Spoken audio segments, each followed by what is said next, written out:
Hello everyone, welcome to What If Cid Kagenou Lost His Humanity and Became Terrifying Part 1.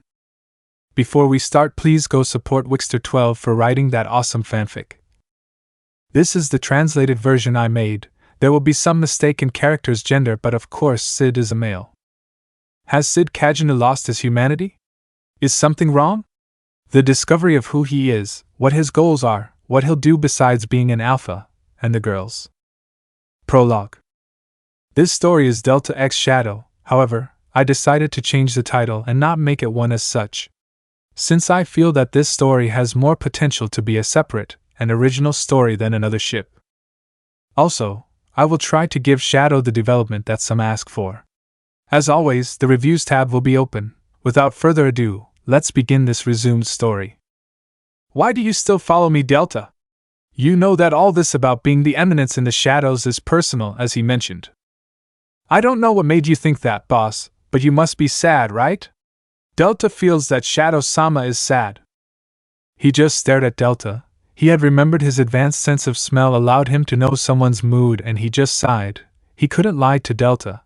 Of all the shadows, she was the hardest to fool in that aspect technically. I would lower my sword and sit on the grass looking at the moon. Delta would have come up to me and put her head on my lap. What are you doing? Boss, I don't know what made you sad or why you say those things, but Delta will always be at your service, Disa. What if I tried to take over the world? Then we'll follow you, because if you think it's right, we won't hesitate. You're the only person who saved us. Delta would smile, and I would just limit myself to looking at her. What would you say if I told you Shadow Garden is chasing the good guys? If I tell her that, she probably won't agree and will probably finally leave me. After all, you are on the side of justice, right? Then we will continue to accompany you because you decide, boss.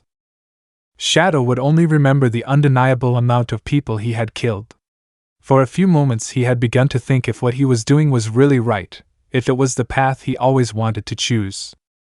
For a second he saw his reflection in the moon when he was Minoru Kagenou, and immediately a reflection of him passed by, covered in blood with the planet Earth in his hands, completely in chaos and destroyed. Now that I think about it, what is my goal? If I am the demon king I so long to be, I would not only be a killing machine until I die. If I become the master and guide another generation, what will happen to my life after? It will be boring and tedious. I have been thinking about this topic for months. Why is it so difficult for me to think of something so easy? For a few moments he would close his eyes, and in doing so he would see a reflection of Minoru looking at him sadly, and would move away from him little by little, while a figure that apparently was his mother only said the words. Is this what you long to be for real? A flashback of Shadow killing the 7 shadows would be shown in the future. While 500 years had passed, he was only covered in total darkness. The aura he gave off was completely inhuman. It was more inhuman than it was even for himself. Is it the future? He would turn around and see a recognized figure. It was himself, but he was chained to some golden gray chains and with blood falling while his guts came out of his body, and he looked at him with a look that little by little his skin was coming off, giving him a quite horrifying appearance. To be the Demon King. At that, Mrs. Kagenou would look at Shadow, who no longer had that appearance. Now he had the appearance of Minoru. When he saw his hands he would be surprised, since although he remembered that body was the original, his ambition to his objective and being the eminence in the shadows made that humanity of noticing the details be lost, but he no longer felt powerful now. He could not use his magic. It seemed that he went back to the past when he was a simple human without magic, and that he would feel a caress from his mother. He would not understand why the action, but he felt a warmth in that hand. It had been so many years since he felt that sensation. Maybe it was the love he always wanted. His ideas were confused. At that point his mother would start to move away from him, and when he woke up he was a little shaky. He couldn't move his hands. It was the first time he felt like that. At first he thought it was great, but when he saw more closely how he was doing it, and in passing seeing his mother, reminded him of the trauma that he had forgotten, that even though he had his memory of his other life, he didn't remember the warmth of his mother. And his dream of being an eminence was not to kill the entire planet and be a masochist. He was not even considered a demon king. When he saw his reflection he saw something worse than the demon king. The representation of absolute evil. You could think that his performance was incredible, but judging by the look of that Cid, he enjoyed it more than it was acting that exceeded his limits. Words would be heard in my mind. Darkness is something we can't know for sure. It's something we don't know, that's why we fear it. Do you really think you'll understand what darkness is? I will, and I will only go deeper. Don't do it, you'll regret it. I am no longer a Minoru, now I am a shadow, and now I have the power to change destiny, and my destiny and dream is to be an eminence that hunts the shadow itself. The darkness will not come out of there. Really? A frightening voice and aura was heard behind me. When I turned around, I wouldn't see anyone. But I would see the moonlight again. I had woken up. I don't know what happened. Was I really awake? When I turned around, I would see Delta, who was asleep on my lap. I would just lay her down on the grass and get up looking at my fist. Repent? I would move away from the place, and while I was on a mountain I was thinking, would this really be my life?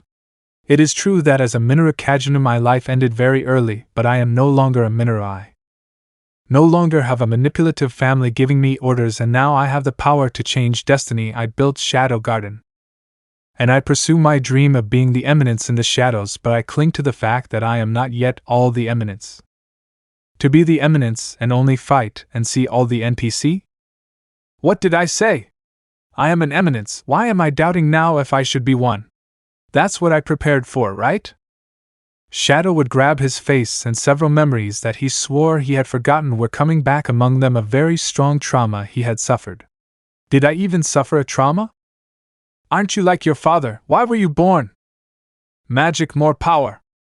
A familiar voice would speak to him, and he would feel a touch on his shoulder as he turned around. They were the 7 shadows looking at him disconsolately. They were very sad while blood slowly came out of them. Why Shadow-sama? His face would begin to distort. No, no, no. In the end you are just a dirty psychopathic murderer. Create plots? Characters?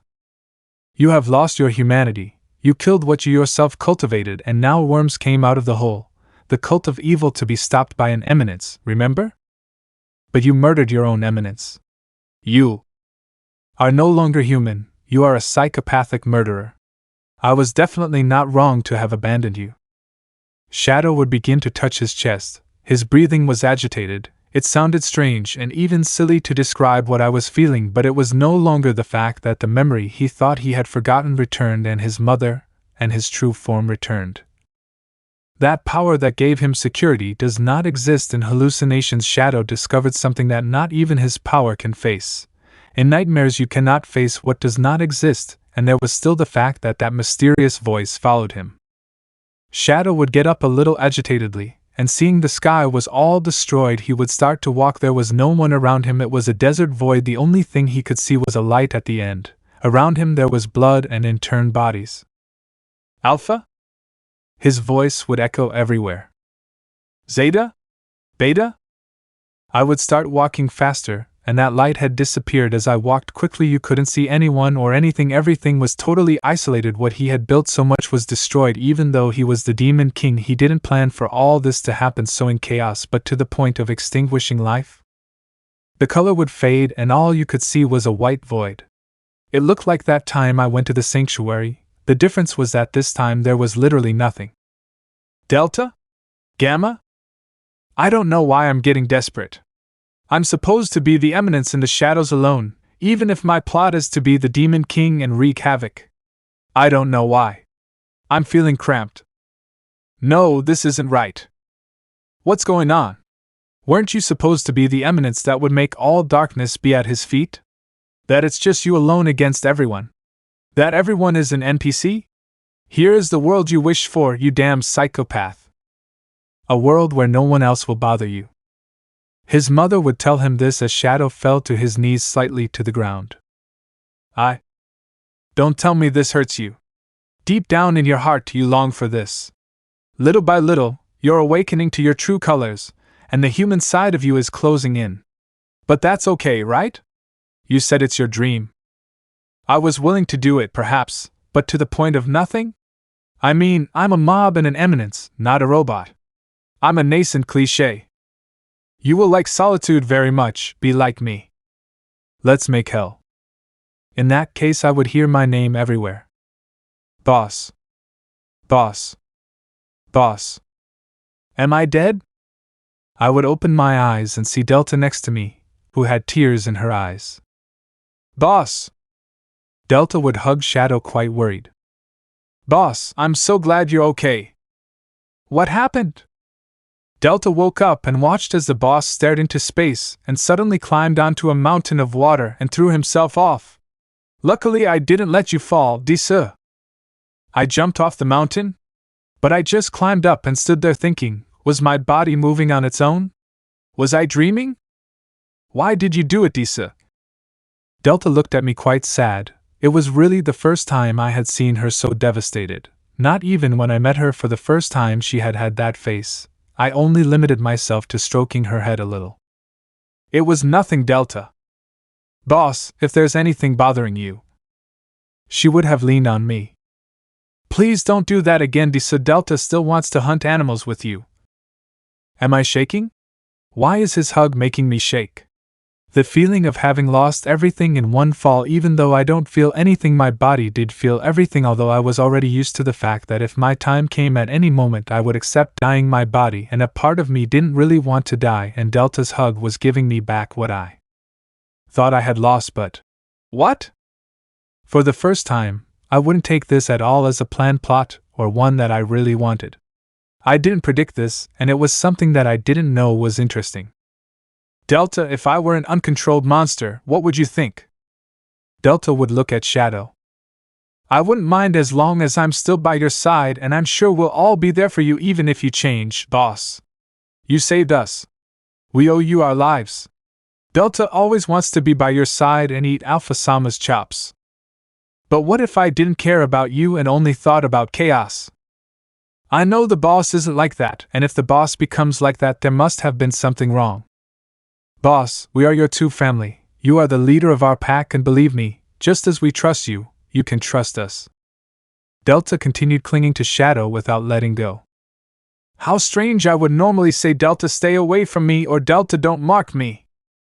But this time, I just want it to last a little longer. It was a great idea to abandon you. You were useless. You played the piano and still couldn't get a decent job.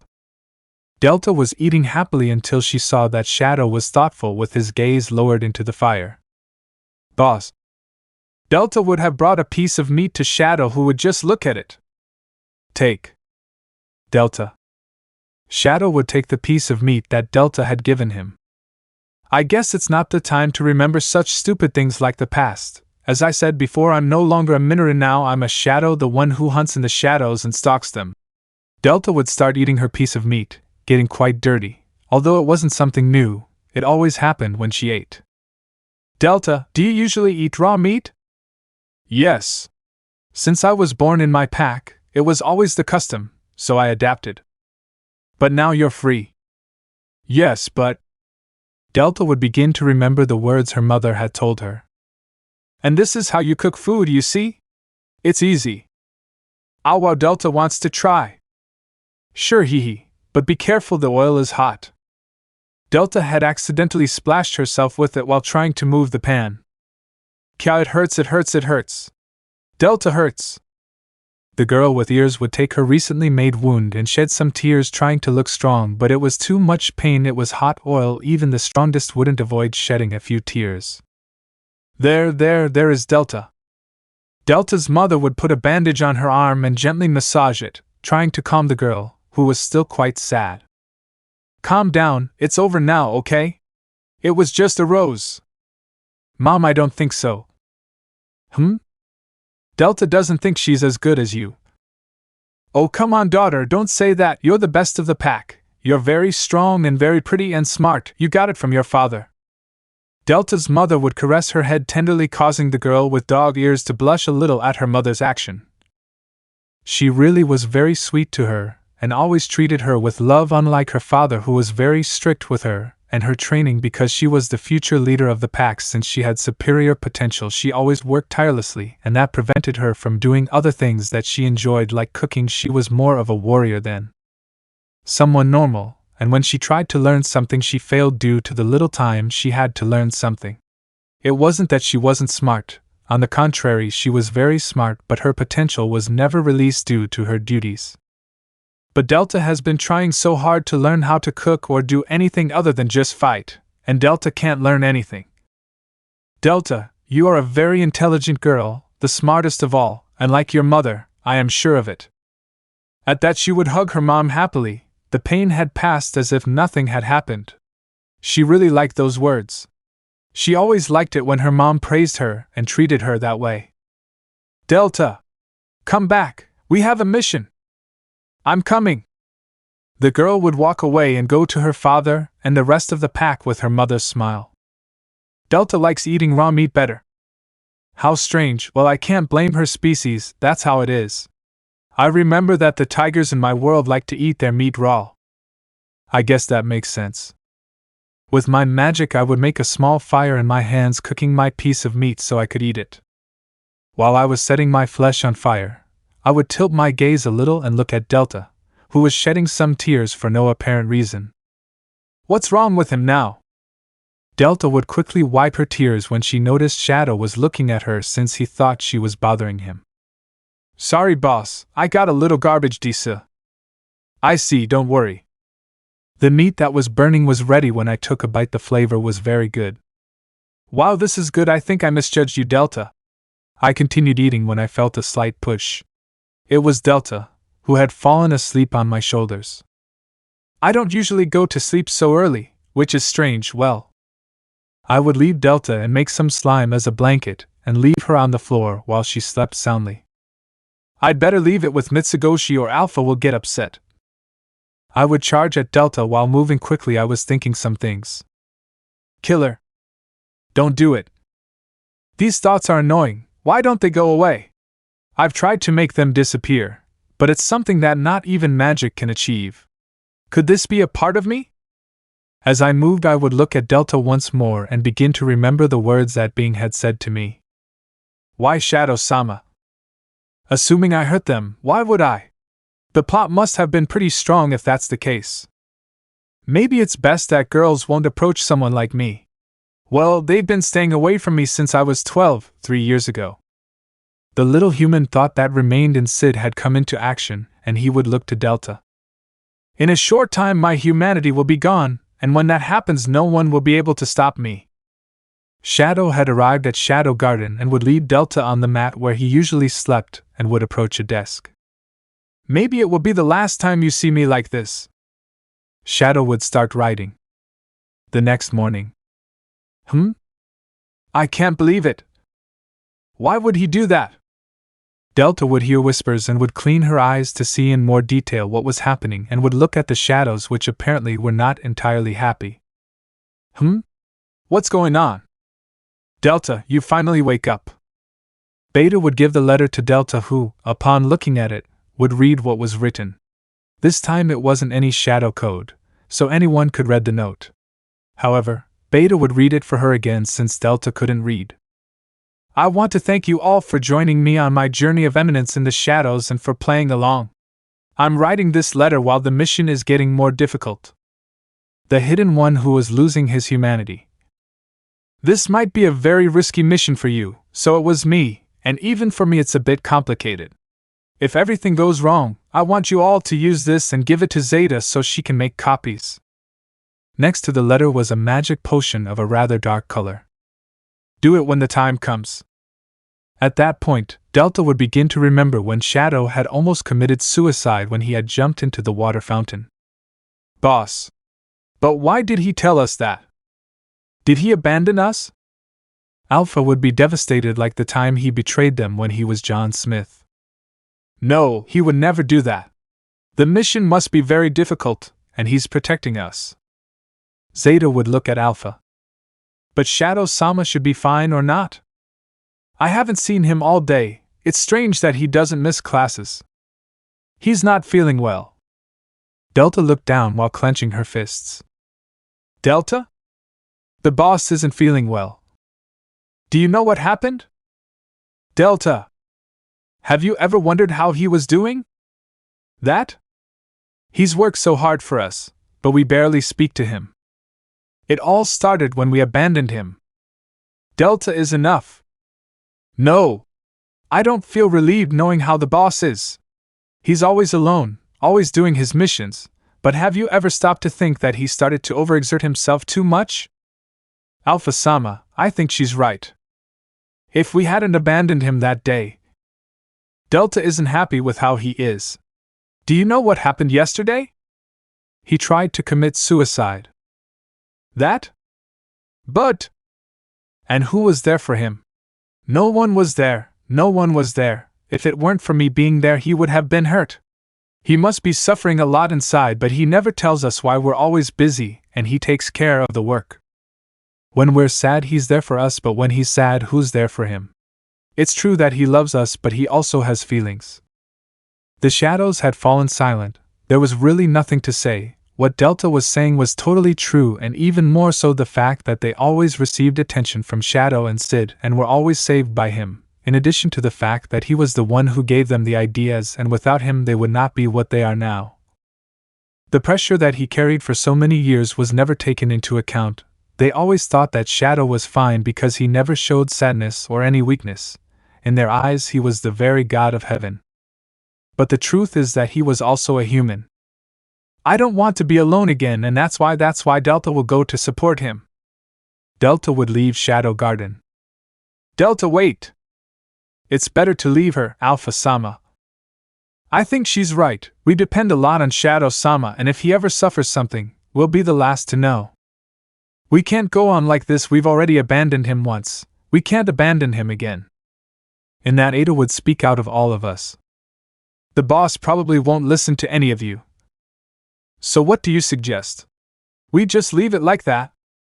If you analyzed, it's best that Delta takes care of it. She knows what he did, and she's the only one who understands it. If any of you or all of you are going to tell him, he'll lie and hide his feelings like he always does. It won't work, and if you upset the boss, it's likely to be more difficult with Delta. It's almost unlikely that he'll get angry at the 2%. They would all look at ETA and remain thoughtful. That's true, but if it still doesn't work, we'll go. We only have left in. Trust Delta. The storm was overwhelming. Strong wind, rain, cloudy/dark sky. Small noises were heard in small areas. They were the drops falling from the sky to the ground, making a peculiar sound of rain. A dark shadow was seen between these forests. A little more would be seen between those. Long black hair and some claws were seen. It was about Delta. The girl had been looking for Shadow among all the scorching storm without caring if she could get sick due to the enormous rain. The only thing she wanted was to find her master once again. She wanted to be by his side. She wanted to be able to even be with him. To be by the side of the person who saved him from loneliness and death itself. Boss! Where are you, boss? The black-haired girl's desperation to know where her master was only increased a little more as she moved more slowly. She was exhausted from searching for him so much. The rain made using her sense of smell useless. The smells mixed together. She got lost halfway there when she was looking for Shadow. Boss, Delta needs you. Delta was shedding some tears as she fell to the ground defeated and began to remember her past. And this is how it should be done. Did you understand, Delta? Ah, bro, you are amazing. Delta. Sorry, I didn't understand, Disa. It's okay, don't worry, you'll go at your own pace, hee. After all, you're my sister, and I'm sure you'll be a great person in the future. Delta wants to be like her brother. Delta wants to be smart. His brother would just smile and stroke his head. Delta, are you still fighting for Dad? Why, yes, my dad forbids me from doing anything other than Delta fighting. He doesn't know why. I understand. The two of them stared at the sky as the sunset was ending. Hey Delta, why haven't you thought about doing what you really like? I know you like to fight a lot, and you hunt too much, but you can try new things. Delta wants that, but Dad. You don't have to obey every order Dad gives you. You're a free person to do what you like. I've been thinking that we should leave the pack to be free, but Mom forbade it. If we left, they'd accuse us of being traitors. Dad has us under control. Delta would just hug her brother, who would look at her confused. Delta wants to keep learning from you. As long as you're happy, Delta would be happy. He would just smile and look at the sky. Delta, do you want to play tomorrow? Oh, yes. Yes. Yes. Tomorrow at 10 p.m. you have to come to our secret hiding place. He would smile and Delta would nod. Yes, brother. The next morning. Damn it, don't let her escape. She's a damn possessed thing. Delta was fleeing in the woods in her pajamas with difficulty while she became increasingly weaker and saw something blurry. The marks she had grew larger and larger. At that moment a shadow had appeared and without thinking Delta launched herself towards it believing that it would attack her, giving her a blow which would bring her closer and managed to pierce through whatever was that thing. However, when she saw a little more clearly she couldn't believe what had happened. Delta, you've gotten stronger. And know what have I done? Relax, Delta is fine. It was my fault for not letting us know, No. My dad was right. I'm a monster. I don't deserve to be forgiven. Two should. At that point, her brother would hug Delta while she watched him devastated. Listen, Delta, you have to get away from this place, do it. And no, I'm not going to leave you here. Okay, my priority is for you to be safe. I have to stop them and buy you time so you can escape. No. Brother, don't do that. Please. Remember we promised to play at this time? Why, yes. I'm sorry I couldn't keep that promise. At that point, her brother caressed the girl's cheek, and she took his hand with a devastated look. She simply couldn't believe what she had done to her brother. Oh, I know I was Delta that day. I had planned to give you a little gift, my left pocket, check it. Oh, okay. Delta would look in her brother's left pocket and find an amulet that had a picture of the two of them. I wanted to give it to you so you know you're not alone despite how badly we were treated. I wanted you to know that I will always support you, my life, my soul. Everything is in that amulet. I'll be cheering you on, my little sister, Be brother. Delta wouldn't help but approach him and hug him, crying as more noise was heard. Don't let her get away. You have to go, do it, I'll stop them. But brother. Do it. Delta would flee with the little strength she had left while closing her eyes, remembering her brother. Where the buck did it go? I think that's where we're going. At that, everyone would stop when they saw that in front of them was Delta's brother. Akemi. Akemi, move aside. No, father, I'm sorry. At that, the father would look at the wound that Akemi had and be surprised. Akemi, she's son of a hitch. Father, why? Why do you want to kill her? Don't you know? She's possessed. Her curse is at an uncontrollable point. There must be another way. Couldn't you find a cure? No, her curse has no cure and it's a risk to leave her alive. She could hurt someone, Akemi. Brother, let us do the work in peace. I'm sorry, brothers, this is my last wish. Father, for years I have followed you, and although you treated us badly, I always forgave you. For Delta, she convinced me every night that she planned to hurt you or escape from here because she wanted us to be united just like my mother. You don't know what she did for you these years, and you want to hurt her, your own daughter, father. That's enough talk. If you don't step aside, you'll suffer the same fate, Akemi, and I don't want to have to do this. It's already hard to kill one daughter, and now two. Sorry, if you want to get out of here, you'll have to kill me. As you wish. If it is your last wish, I will respect it. After 2 hours. Damn, he ran away. CHT, she won't live long if the curse doesn't kill her, and she comes back, we will. I can still hunt. Do you want power? A hooded man approached Sarah along with a girl with long yellow hair. Delta won't give up. I'm not going to give up. You saved me, boss. In that, Delta would be able to see a small trail. They were almost invincible. It seemed Shadow had taken great care of the fact that his footsteps would alert Delta and that at a certain distance she would give up, trusting him. These footprints, boss. I'm coming. The more energetic Delta would go at great speed without stopping, following the footsteps. However, it was difficult for her to see them due to the rain and the fact that they were tiny. In a moment of carelessness, she would go so fast that she would fall from the tree and fall to the ground. However, she would manage to land safely. No, not yet, no! Shadow snapped out of his thoughts and left the place. Well, now what should I do? Drops of rain fell on him, bringing him out of his trance. He became aware of the deluge drenching the place and was surprised to discover he hadn't noticed their arrival. The last thing he remembered was being on the mountain, and somehow, he seemed to have fallen asleep. But he didn't mind this. He had managed to regain control anyway. Shadow jumped away, but was seen by Delta, who quickly jumped on him, both falling from the top. Boss! What are you doing, Delta? Before they hit the ground, Shadow used his magical energy to soften their fall.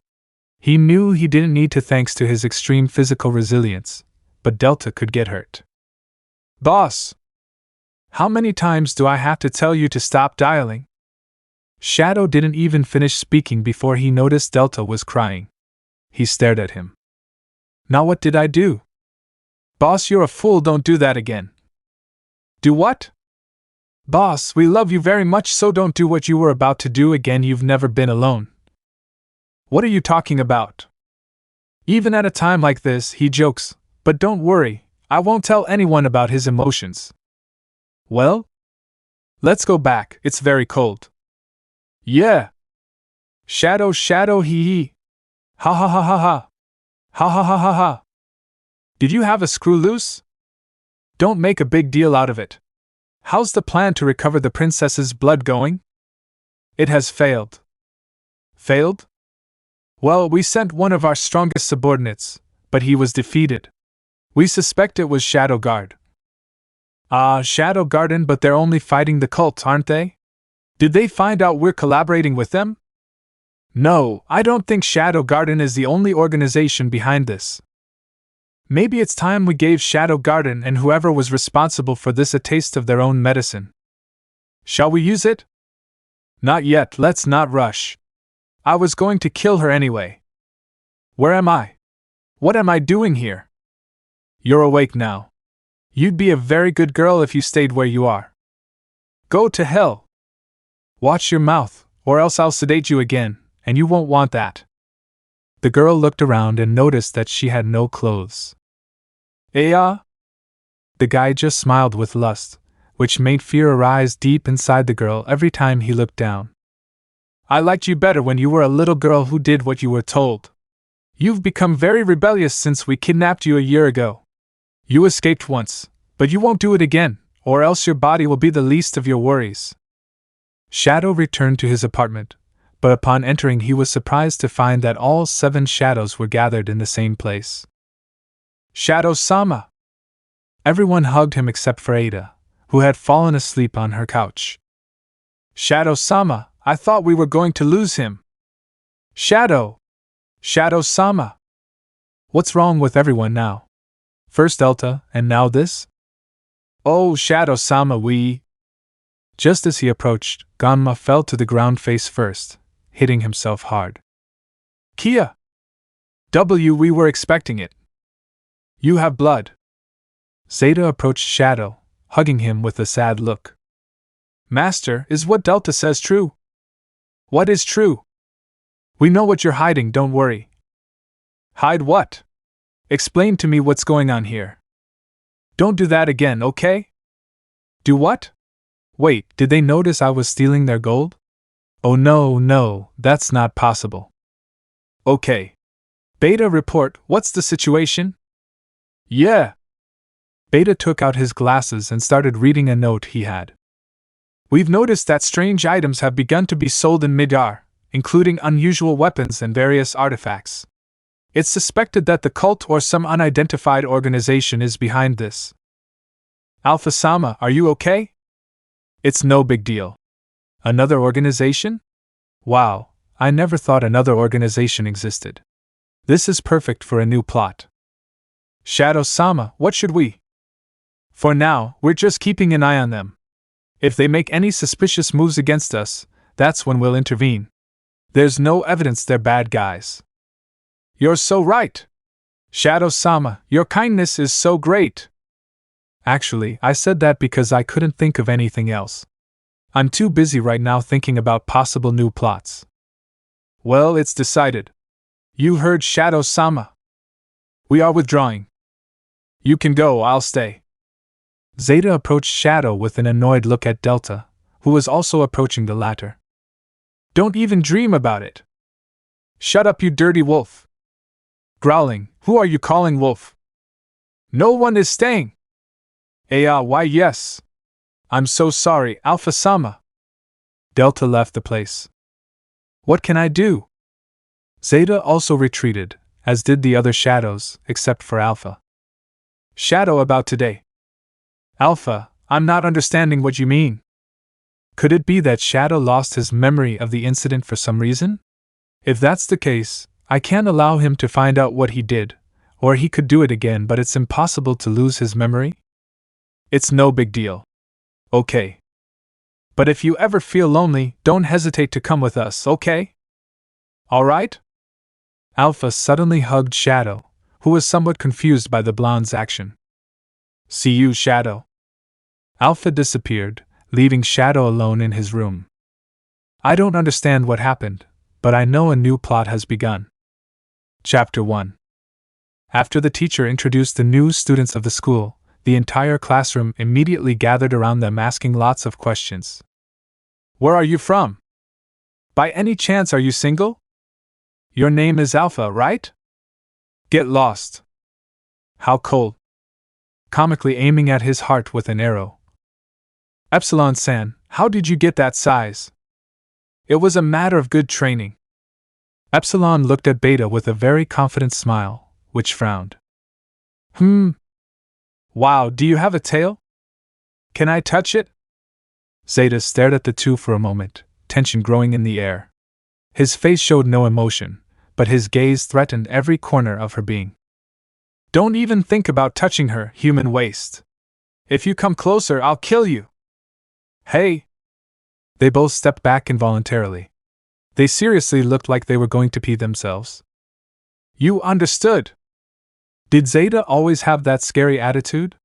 Maybe I should say something. Delta-san, can we? If you do, I'll kill you. Oh. We're sorry. Nah, they're idiots. Hello, what's your name? Excuse me. Leave her alone, she doesn't look like she's going to get up. Ada had fallen asleep from the start. The whole room was speechless. An elf with long dark hair and wearing the same uniform as everyone else caught the attention of several boys who stared at her. Other girls admired her beauty, there was no doubt. Is she the owner of Mitsugoshi?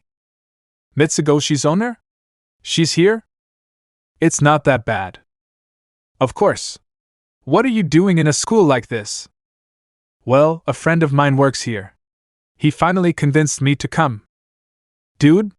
Who's the damn lucky one? Damn, I'm jealous. I've been sighing a lot lately. Anyway, now that the girls are here, it would be bad if people thought I knew them. It would be terrible for a background character. But I can't figure out why they enrolled here. I knew they'd been acting strange the past few days, but this is too much. Zeta-sama is here. My presence is no longer necessary. One of the numbers discreetly walked away. Classes continued at the Midgar school. Everything was going well. Alpha quickly understood the system and quickly became the best in the class in terms of notes. Epsilon and Beta also understood it without many problems, and Ada was smarter than Alpha in the scientific and biological fields. However, due to her laziness and lack of desire to study, she had barely passable grades due to this attitude. Zeta and Delta were the ones who had the most difficulty adapting, but Zeta after a while was finally able to do something better at math.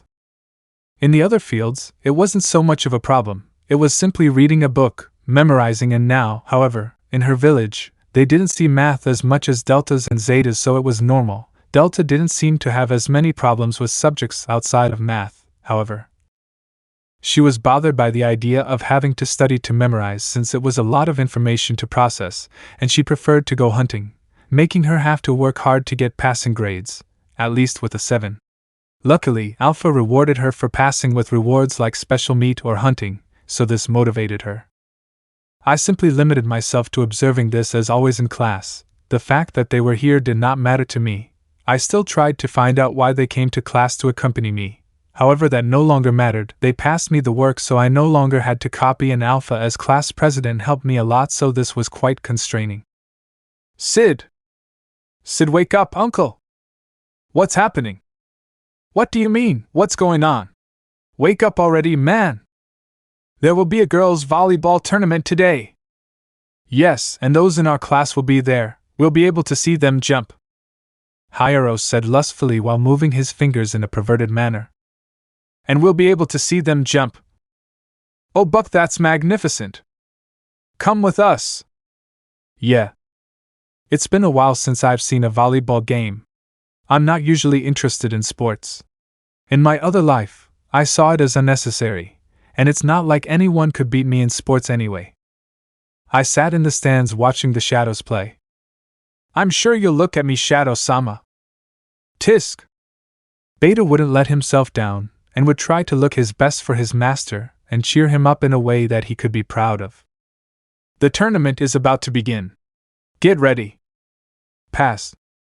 Ada would withdraw, leaving the others without surprise since it was normal that ETA was not going to play. Finally, fun! Don't break the ball and don't use all your strength. Because? Your opponents are vulnerable. If you injure or kill someone by not restraining yourself, they'll expel you and your mission will fail.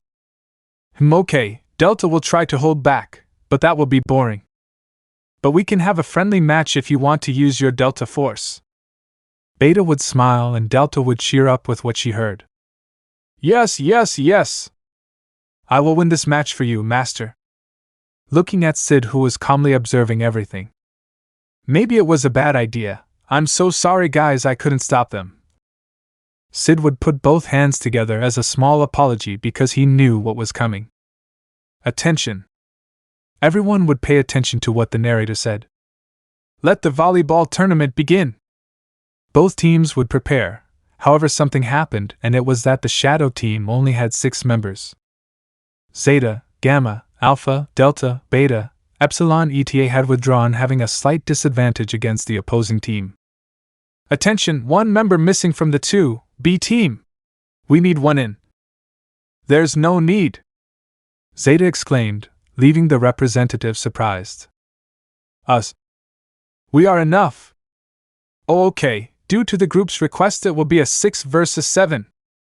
What the hell are girls thinking? They're going to be at a disadvantage. Ha ha ha, they should have accepted what the judge told them. Without 1 member, they'll be at a disadvantage against us. I point to the opposing team. I don't need my classmates to teach them all a lesson. What did you say? You'll see. One of the competitors would throw the ball with power. I got it. Delta would jump towards the ball about to hit it. However, he would only hit the air when he realized shortly after that the ball had disappeared. Very slow. Zeta had already hit the ball, and the power would be such that no one on the opposing team managed to see the ball fired. Zeta, that was mine. Yours? I didn't know there were rules in this game. Someone owns the ball, it's speed, and it's not my fault you're too slow. Guh. Wow. Incredible. The 2B club takes the lead with that throw. What if I played like a celebrity? Cid would imagine for a few moments himself as Shadow competing against the Shadows at their full potential would have been undoubtedly an interesting match. TSK, they won't beat us. The ball would be thrown again, however. It was thrown stealthily with magic from the girl's hands to avoid being humiliated by the Shadows. I might as well give it to him. You're in the way of flat chests. Epsilon would manage to throw the ball before Beta, surprising his rival. Let someone who knows how to play the job. Epsilon would gently move her hair, looking at Cid, causing several men to see her, but more for her 2 big reasons, causing annoyance in Beta, who felt jealous and somewhat annoyed because she had taken away the opportunity to show off before her lord. Epsilon had used his charm ability on Cid. Cid has improved his slime control. I must admit he can jump with that slime on his body and still be able to land a good punch. Cid has ignored the situation and pretended not to know Epsilon's intentions like a mob. Round 3 begin. The ball was thrown again. Ganma, I got it. Ganma would try to catch it, however he tripped on his heel, but fortunately the same shoe that flew out had the strength to return the ball. Are you okay, Ganma-san? Why yes, this is nothing. You have a little blood. With a small drop of sweat. What the heck? She's so fast. The ball arrived before the others could even react. Write it down. From the stands, New would smile and support her boss, exclaiming yes with the latter's confident gaze. Kai would be sweaty, but she wouldn't say anything about it. It can't be. What do we do? They're outnumbering us. We can't lose like this, not like this. I think it's best to give up. No, we won't do that. We have to try until the end. I refuse to give up. Oh, okay. With some nerves, the girl would throw the ball again. The launch was simple. If I just do it like this, we can. It's mine. Delta would step in and hit the ball with great force, causing it to strike out, with the shocked looks of the participants, but more of those who were watching the game from the stands feeling some fear from seeing such force. Participant Delta broke the ball and therefore her team is disqualified. I think I messed up Juju. Huh? Delta. I'm sorry, Alpha-sama. Hey. The opposing team was confused. Delta's strength is impressive, however, I'm surprised that he hasn't been able to control it at this point. What should I do now as a mob? I would get up from my seat and leave the stands. Everyone would look at Cid leaving, mistakenly thinking that he was disappointed, which is why most of the shadows lowered their heads. Damn dirty wolf! And all for not letting Alpha-sama shoot first. You were the one who took my turn. Shut up! The two remained silent when they noticed that Alpha was very upset. She just looked at both of them with her arms crossed and turned away. So we won? I don't know what happened, but that's great. The opposing team started celebrating their victory except for the leader. Leader? What's up? We may have won, but it was pure luck. We actually lost. Looking enthusiastically at the other shadows. We'll have a fair fight another day, I promise. Chapter 2. I wonder what's on the menu today. If I'm lucky, maybe they're still selling some meat at the store, or maybe it's better to get some stew. I continued my leisurely walk through the cafeteria. The girls probably went a bit overboard with the whole being popular thing, but at least school is much simpler with them now. Is being the eminence in the shadows really my goal? Ever since I can remember, my purpose since I was born, both in this life and the previous one, was to be an eminence in the shadows. That heroes and villains program I always watched at night, even since I was 4 years old, I couldn't stop analyzing it. Heroes, villains? I aspired to something beyond what was understandable by the character standard. That was my goal from the day I died and was reborn, and if I had to die again. But I also had doubts, but I never got to think about it in detail. What will I do when I have it all? The goal to live my 300 years as an aspiration to an eminence. What if it's true? What if I only play at aspiring to something that I can simply be and nothing more? Human existence is content with having goals in life, and dying while achieving them is a challenge. Now that I think about it, my previous life was a total mess, but should I do what I couldn't do in my other life? What if this life is now a new opportunity to aspire to something other than being the eminence in the shadows? I never took the memories of my other life into account after all. I've abandoned my life as a Minoru Kagenou and am now Cid Kagenou/Shadow, so this feeling of doubt in my heart is new. Killing people, playing with shadows. Having girls like the 7 shadows who only follow me to continue my game of eminence out of pity, even believing that the Diabolos cult exists. I know the good and the bad. But despite this, it's a whole of ideas in my head right now. I simply want to be a middle point, a mob. I don't really like being shadow except for the occasions where the plot sticks to it. But if I like being a mob, it's perhaps because the life of a role-player mob is the one I desire? Living peacefully without worries, maintaining that calm face until the day where the eminence in the shadows ceases to exist. This world slowly fills with the knowledge of the girls who create more and more products similar to my old life. For some strange reason, it causes me a feeling of nostalgia. The day I returned to Japan, it was destroyed and in chaos, so I no longer have anything else pending but Maybe I could see my mother once more and tell her. Now I am the eminence in the shadows, mother.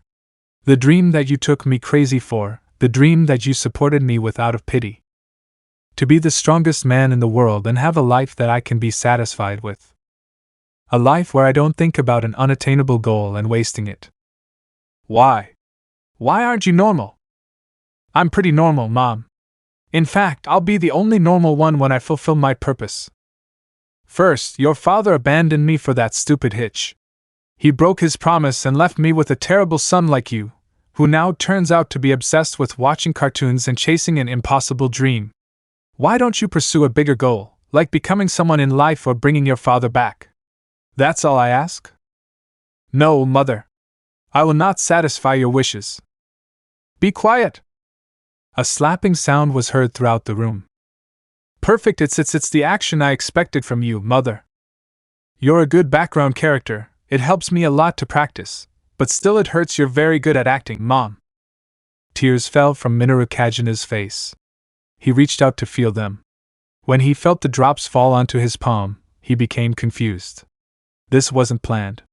Was he crying? He didn't expect such a good action from a background character that would make him break character. That's worthy of a mother. Is this the power of mothers? Or maybe Minoru just wanted support in his dream, and those hurtful comments accelerated a process in Minoru. You, who are you? I'm your son. Minoru Kagenou, aren't you? A background NPC character having fun with his life, just like you told me. He's looking for a goal, and my goal is to be the eminence in the shadows and a perfect mob role player. You're not my son. Are you still in the mother role? You are not.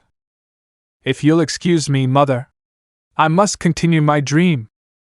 Tisk, screw you, do whatever you want, I don't want a crazy person in my house anyway. Now I should plan. Today's performance was better than I could have asked for.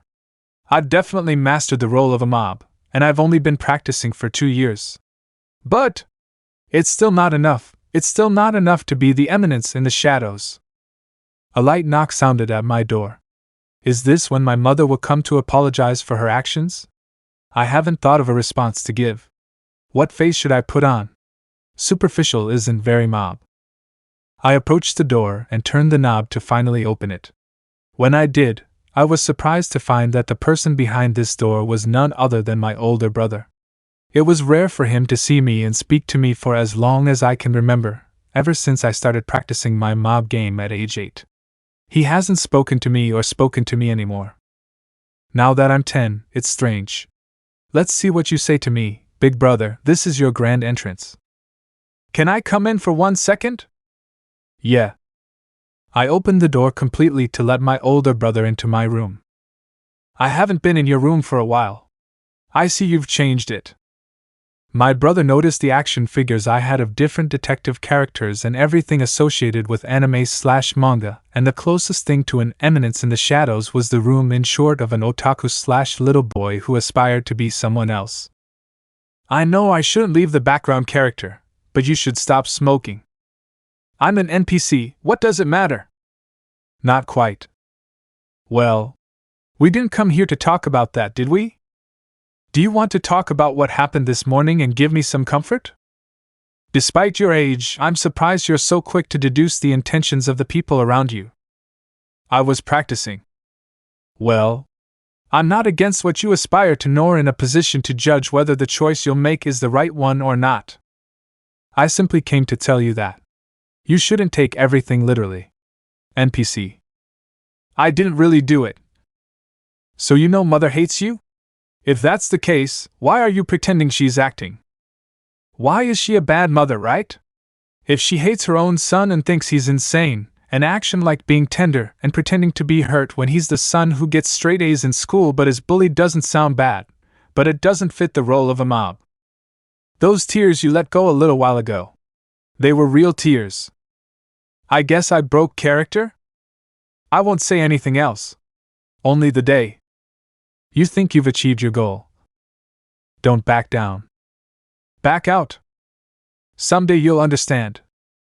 I wish you'd perhaps explain to me your own definition of being normal, brother. Arriving in Japan, destroyed long ago, nothing remains of my old life. This new life is nothing more than my dream, but I don't have anyone who knows my mentality like you did. You managed to take me out of my background. But you also taught me that feelings are a weakness. That's why I gave up everything when I was reborn. Despite that, I still have a bit of memory of what I remember. Good morning, Pak. Choose. Pachi?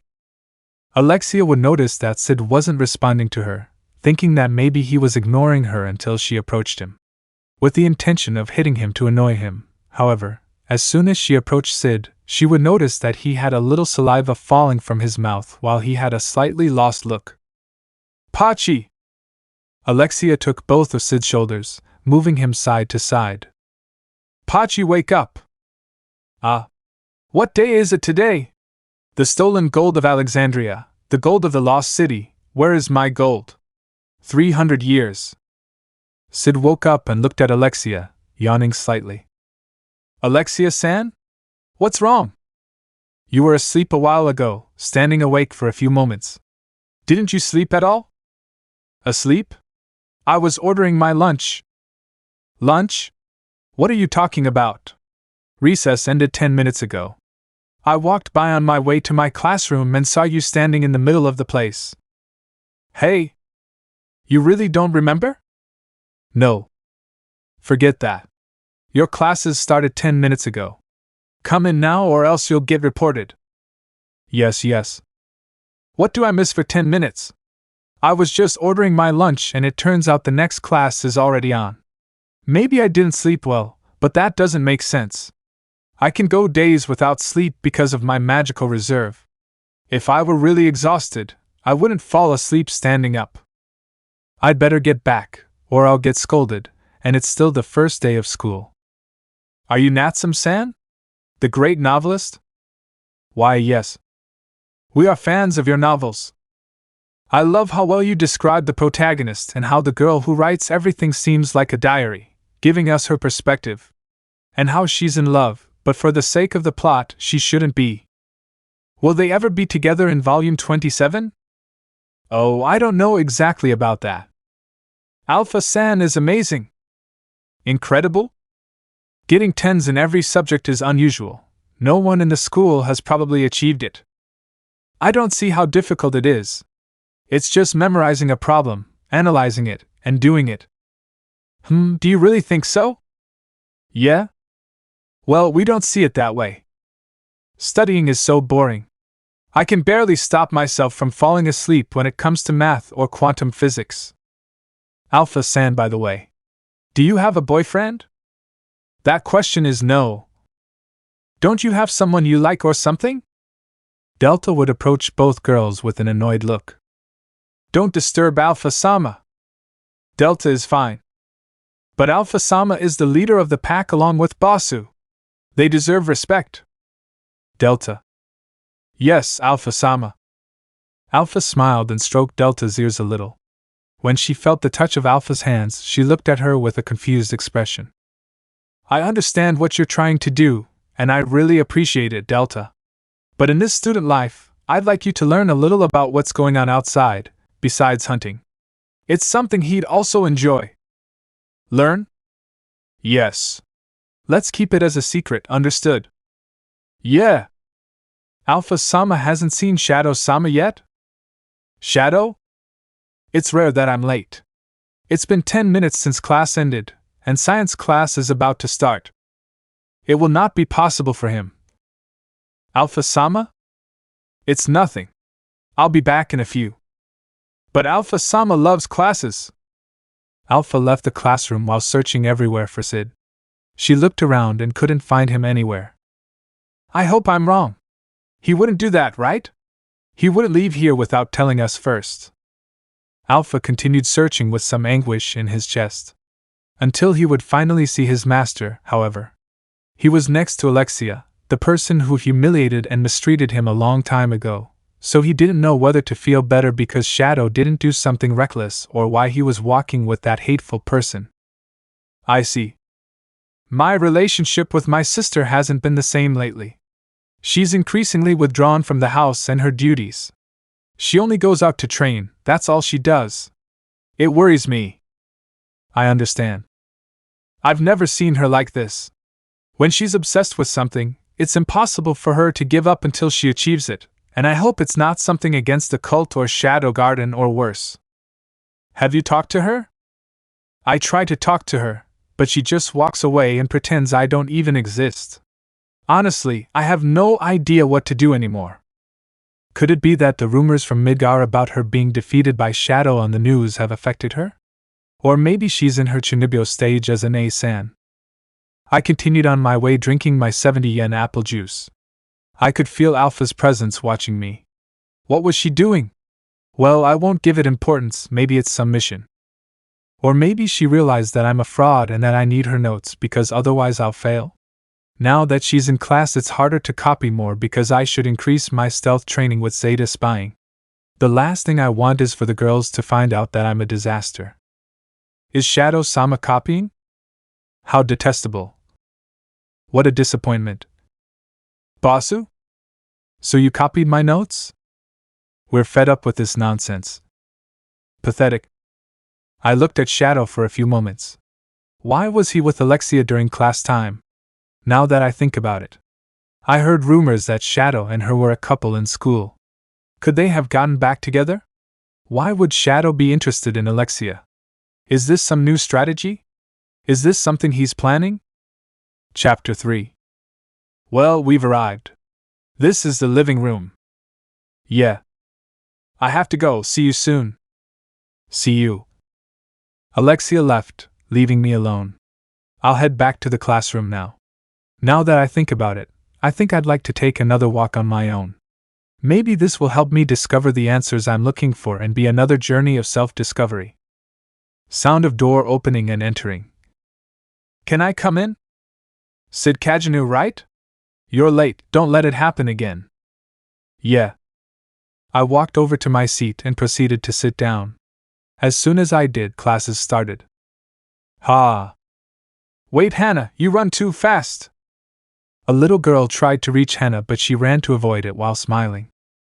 It seems that there is nothing strange at the moment. Nothing strange? According to our reports, this little one was entrusted here by one person, but he omitted Hannah's reports. Aren't we supposed to be unable to accept her without the reports? I know. But I couldn't leave her, she's just a kid. You're very soft. You can't make your own decisions, even if they're children. We have to make sure they don't have any signs of possession or links to the devil cult. Even if they're children.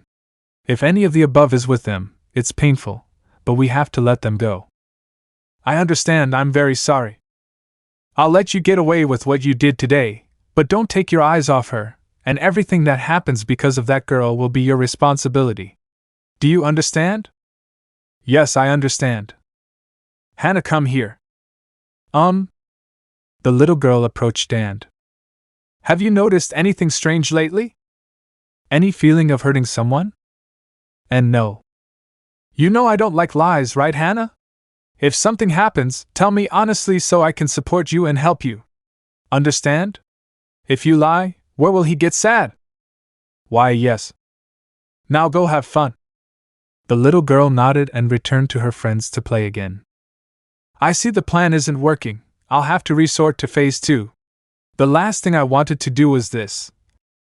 Oh, Mr. Dand, I need to ask you a favor. Sure. What's up? I need to deliver these papers, but I can't carry them all. I'll take care of it. What are you doing with that, Hannah? I make a cube. A cube? I didn't know you liked puzzles. They bore me so much I never managed to put them together. I understand. If you want, I can recommend a better game. We can all play it together. No. I mean, that's fine. Huh? Why not? I haven't put the cube together yet. I'd like to put it together someday. Then let's make a promise. When you put together that cube, I'll recommend the game to you, and we'll all play it together. Is that okay? Come on. Promises are always kept, aren't they? Gee, good. Yes. Then I'll wait for the day. The little girl gave a slight smile at her friend's response. She wasn't planning on leaving the cube, but she would definitely keep her promise. The sound of a door rang and a woman of approximately 27 years old could be seen entering the room. "Are you still awake? It's time for everyone to sleep." "But it's still early." "It doesn't matter if it is. Tomorrow everyone goes back to school, so I can't let them stay up so late. Now everyone go to bed."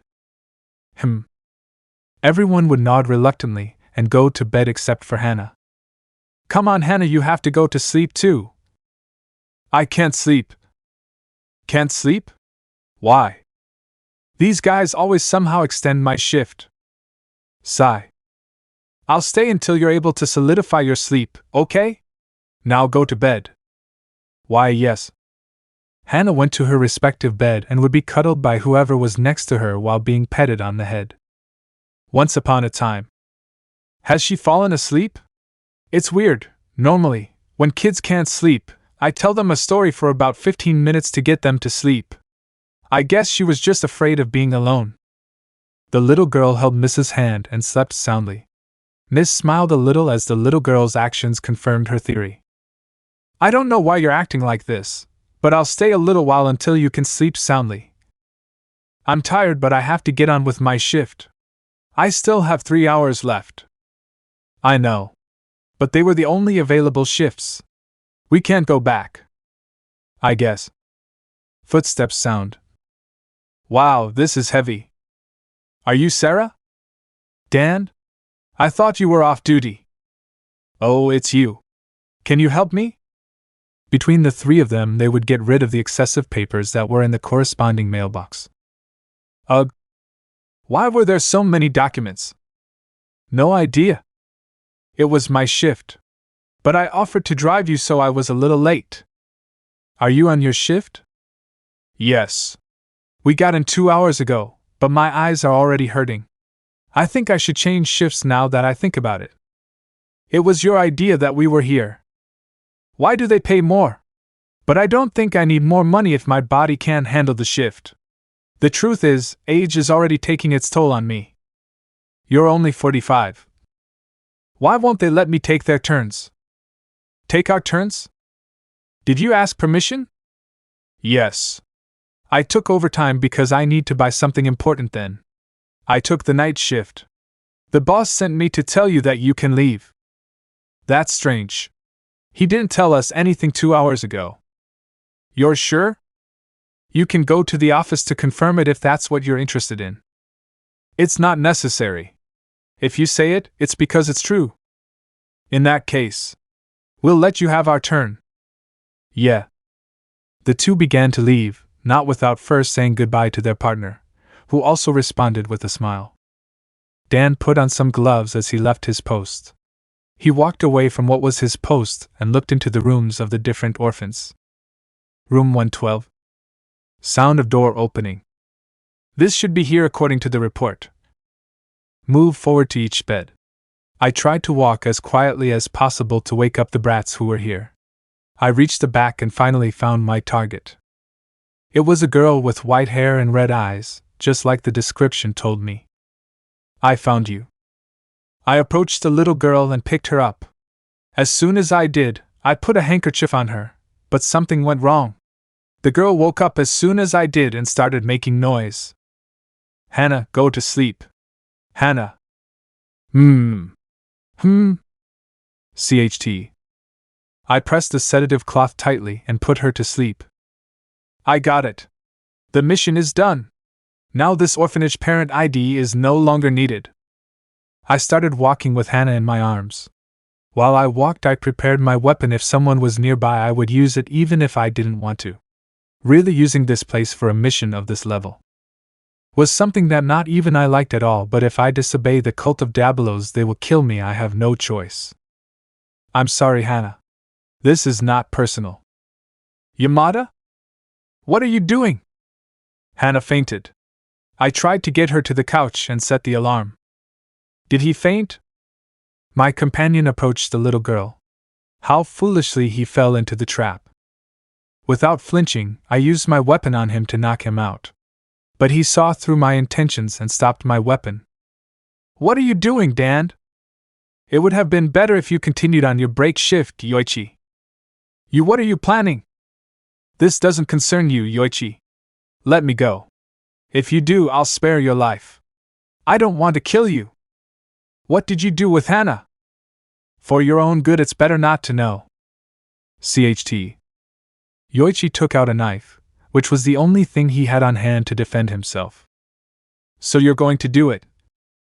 I don't have time to waste on useless things. I'll decapitate him. I approached my former partner with my weapon, but he stopped the cut. He's a knight, after all. I can't defeat him without using my magic power, but if I do, I'll alarm the whole place, and I'll have to slaughter him. I won't let you take the damned girl. You will do it. An exchange of swords arose between Dan and Yoichi that was even for a few seconds. Yoichi ran towards what was the alarm button. Upon noticing this, Yamada threw his sword directly at Yoichi, who caught it in the spine and fell to the ground. Ah! You were a good companion. It's a shame what I'm going to do. Dreamer. Yoichi materialized a small magical power in his hand and threw it at the alarm, which activated. Now you're trapped. A sound was heard. It was the slash that severed the aforementioned man's head, and he fell violently to the ground. CHT. 2 minutes after the alarm, the rooms were opened and some sleepy children came out. Some caretakers also came out. When they came out, they saw something that completely froze their blood. Their father. The one who had been taking care of them for so many years, the one who always gave them love as if he were a true father. He was wearing different clothes, but that wasn't the only thing. A sword was on his arm, and what was the head of the kind guard? Huh? But what happened? Ken, what have you done? Ken, answer. What have you done? It would have been better if they had fallen asleep. Hana? Ken, please don't do it.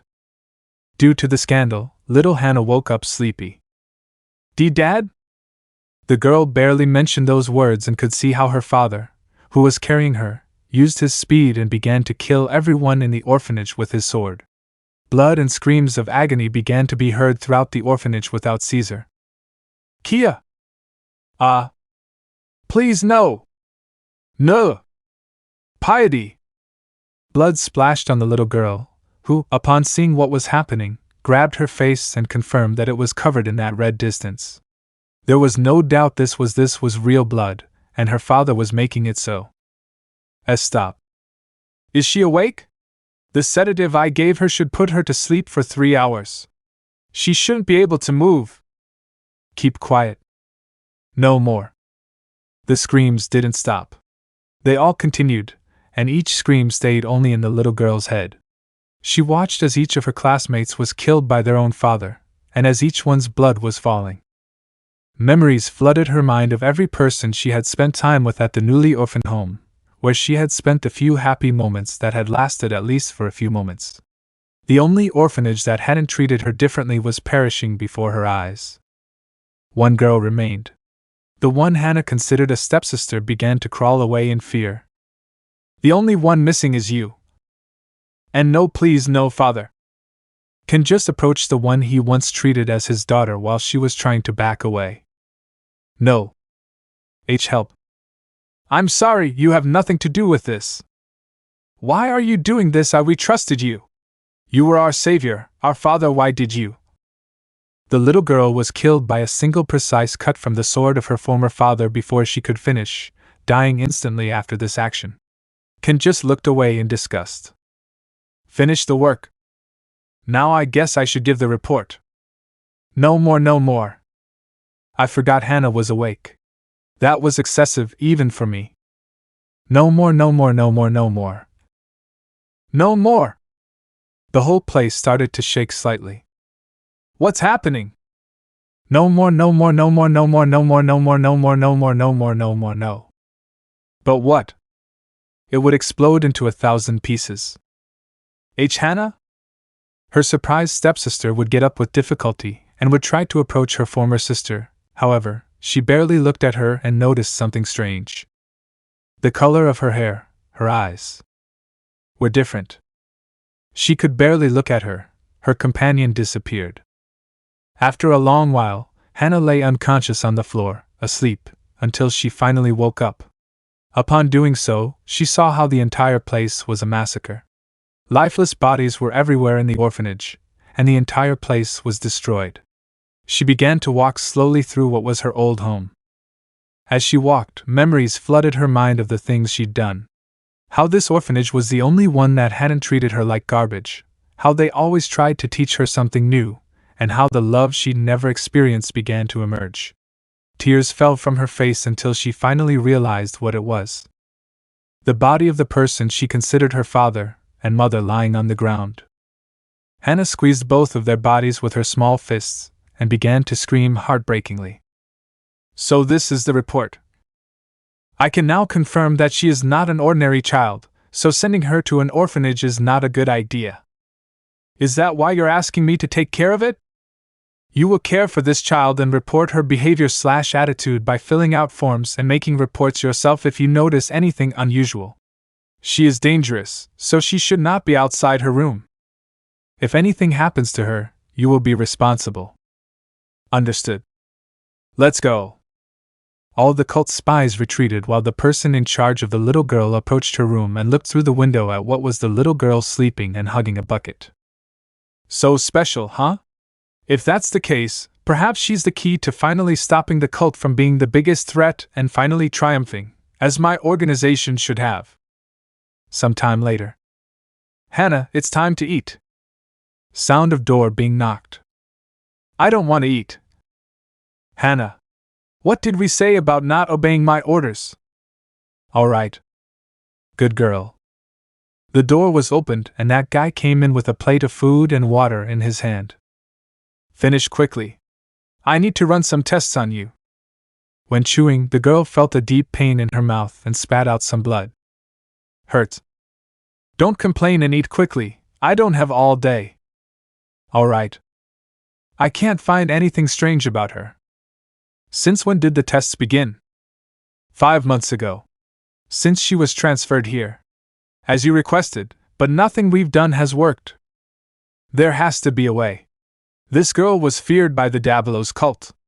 There must be something hidden. Investigate. The tests are having side effects on your body, sir.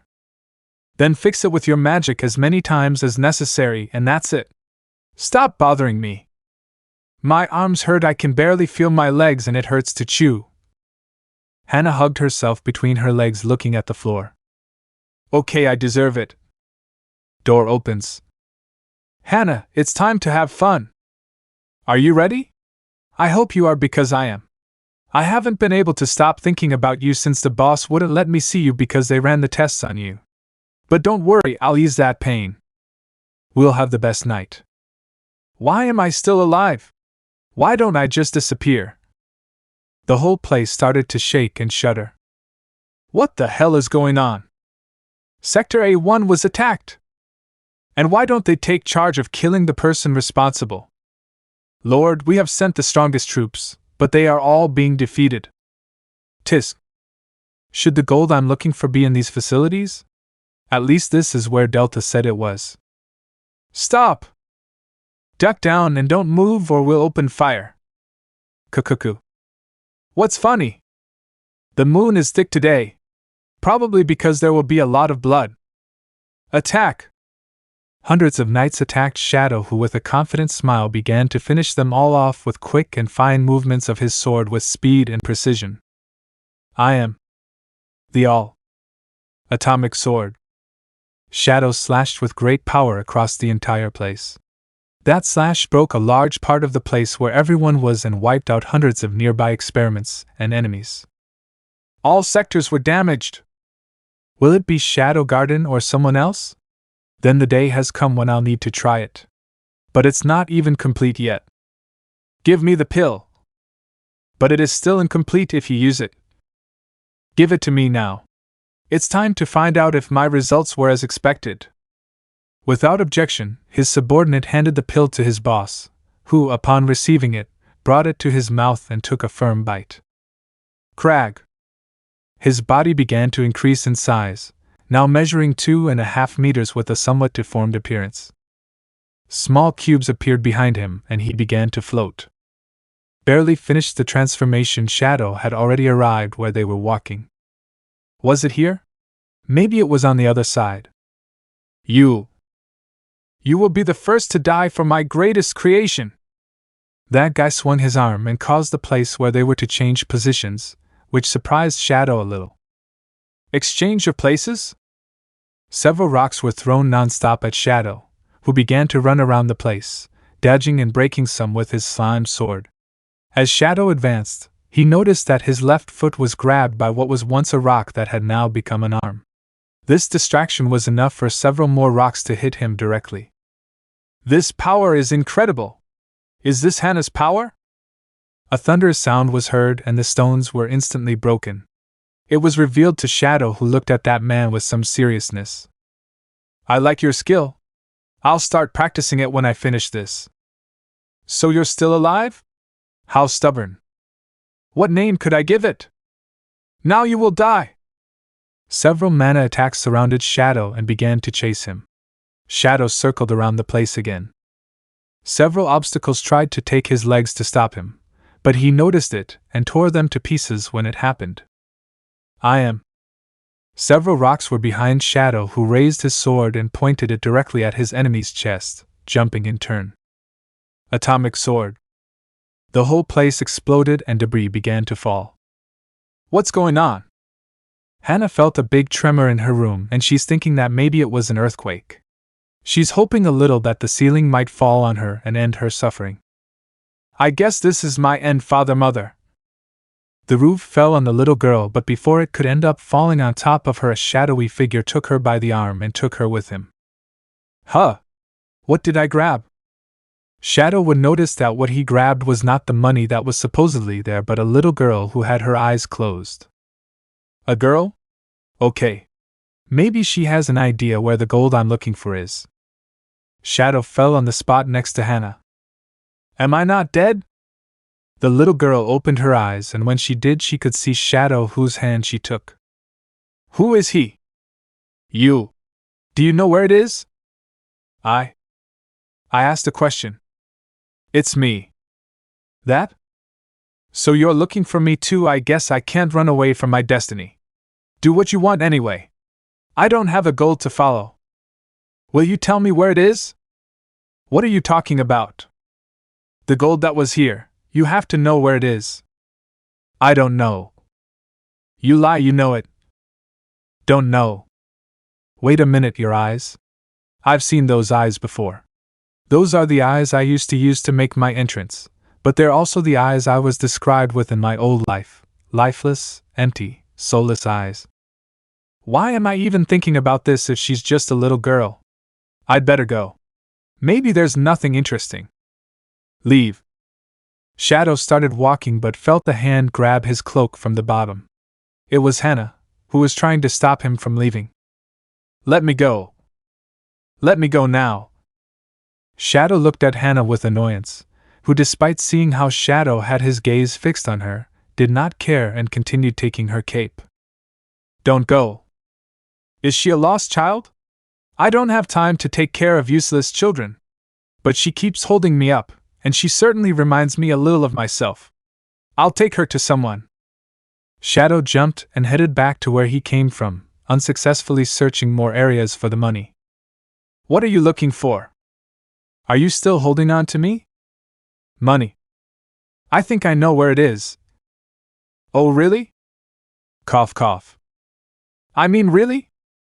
Hana, noticing Shadow's change, realized that he was just a teenager with the voice he had suddenly used, and not someone older. Someone who was perhaps trying to pretend to be someone else. Yes. But if I take you, will you take care of me? If I make him upset, he'll probably end up calming. Alright. Hey. But I'm not babysitting now, it'll be temporarily. If I find out you're lying. It's from the opposite direction to the north.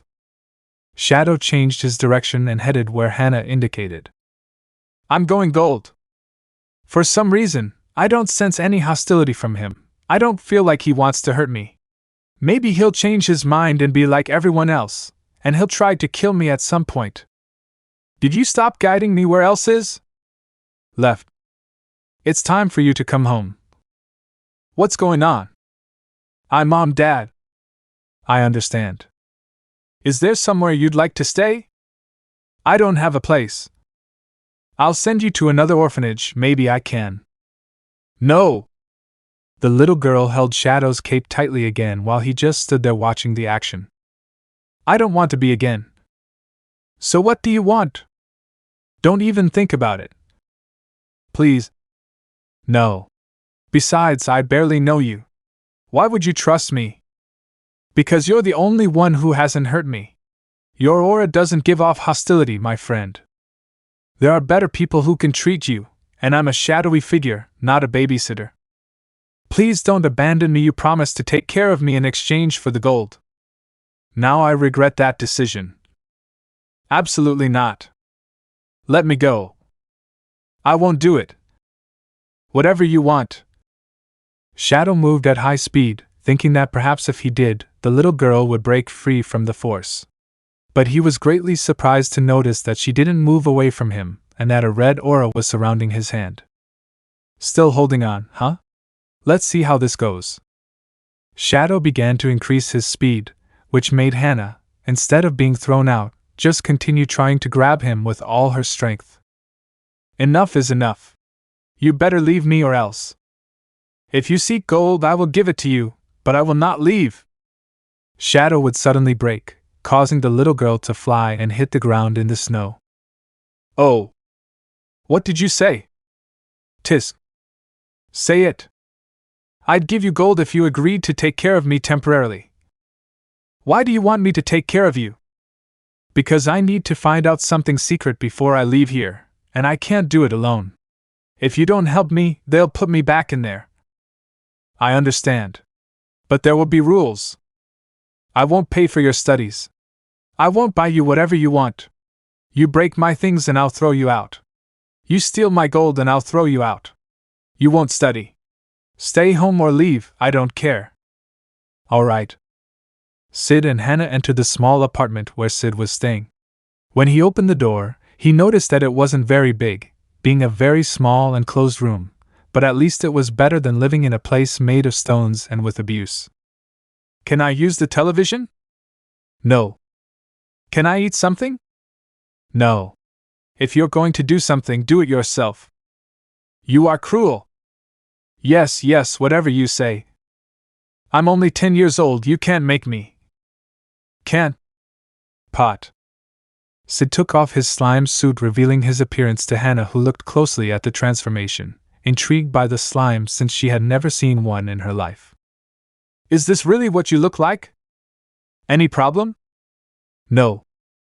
Cid walked and lay down on the sofa as soon as he arrived, exhausted. I made this trip without telling the girls or Nay-san. Something terrible will probably await me when I get back. Should I send a letter saying I'm on a mission only I can do as an excuse? I wonder how long it will take me to realize what's bothering me. For some reason I still haven't found what I'm looking for. I don't even know where to start. This is my first trip without a clear goal. Getting gold is certainly my first, but for once it's not my main objective. It's a true journey to discover if being an eminence in the shadows was truly what I long to be. The nightmares I've had for the past 3 days haven't returned, and apparently my body hasn't done anything I wouldn't command. I've put measures on myself even to avoid something like this. But if my own body is acting of its own volition, there must be something more to it. Of course, he wasn't interested in knowing my past or what Minoru was like. He was only looking for the source of all these hallucinations and to end it, to stop this annoying prelude. Roar. What do you have? Can't you just say you're hungry? What kind of kid would be ashamed? It would be ashamed if he asked a stranger for help. Buy yourself something. Cid would throw a gold coin to Hannah, who would catch it. Only one? It is what it is. You're a cheapskate. Yes. But I don't know where to get food. There are some stalls outside. Buy yourself something. I don't want to. I see. 65 minutes later. I think I've slept enough. Chapter 4. What's going on? Nothing. The gold in this place, I didn't think it was that much. With this, I could perhaps live 200 years of eminence. I didn't even have to go to the lawless city or Mitsugoshi for more.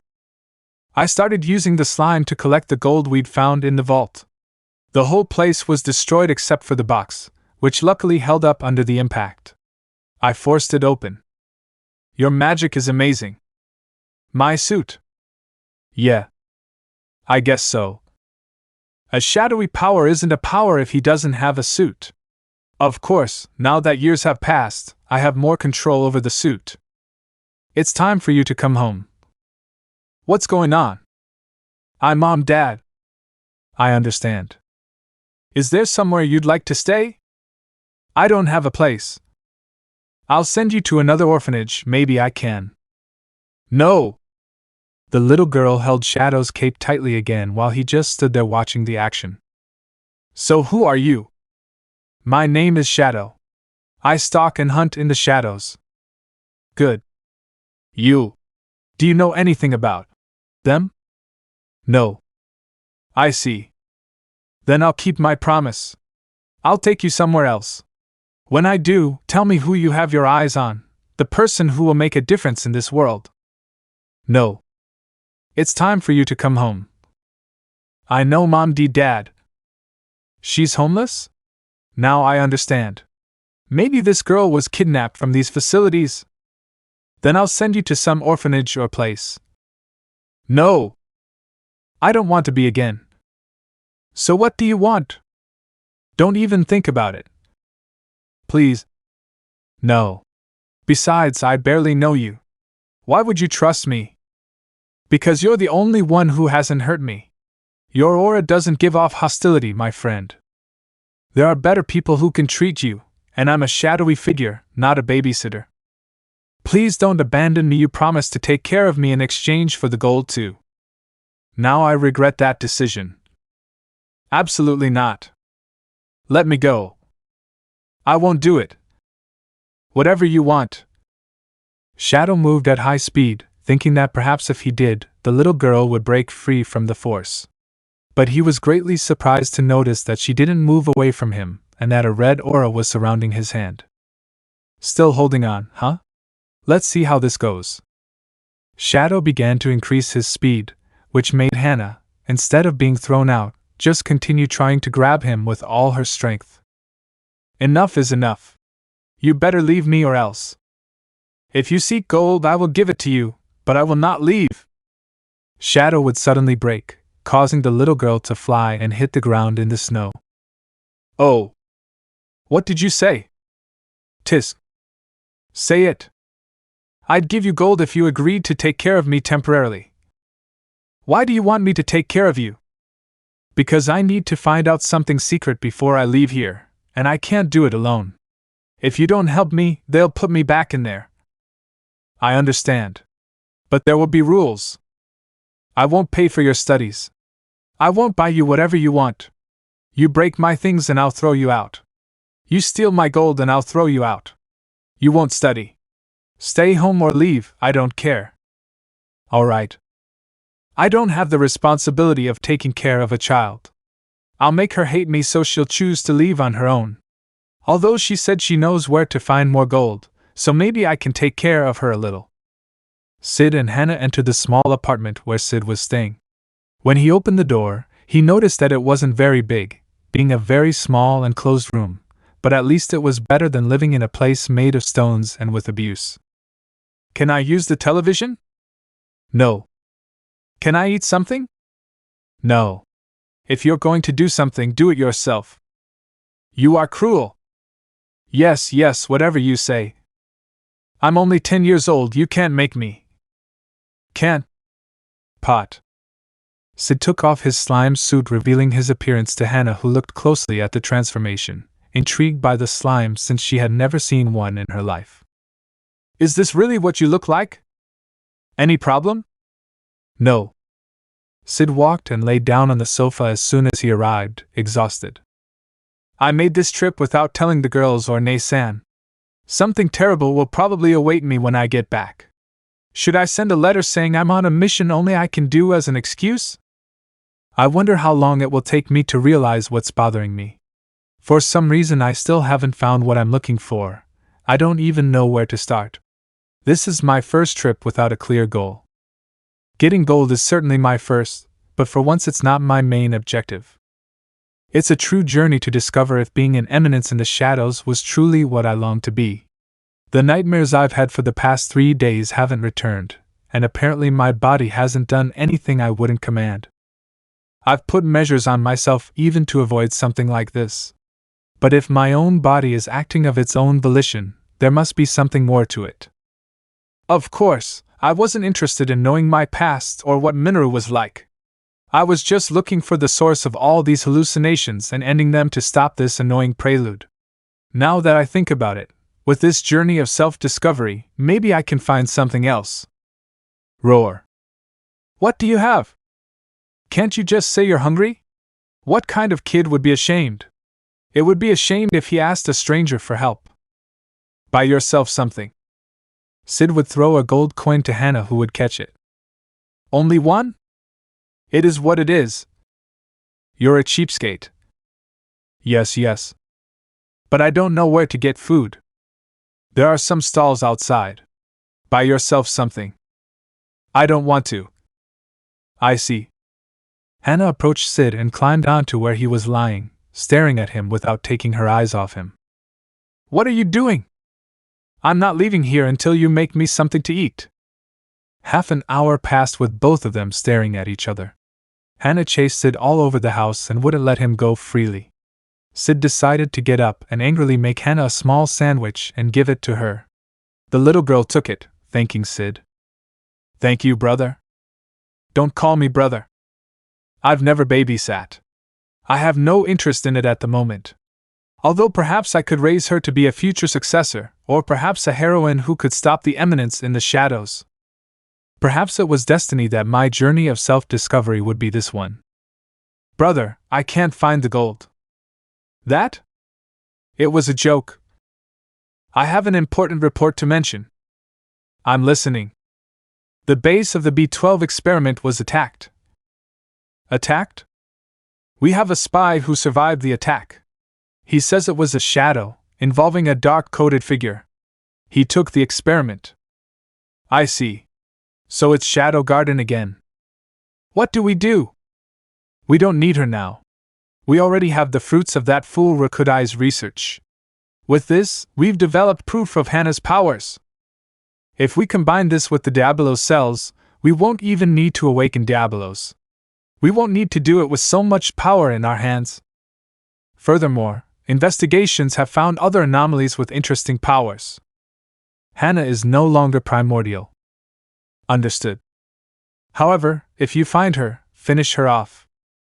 Admit our school at dismissal time after all the students have left and finished their school shift. Classes have ended for the moment. How much homework did they assign? It's just a matter of solving a few pages of the book. We can do it quickly. Why, yes. It'll be a piece of cake. Alpha-sama, I have a report.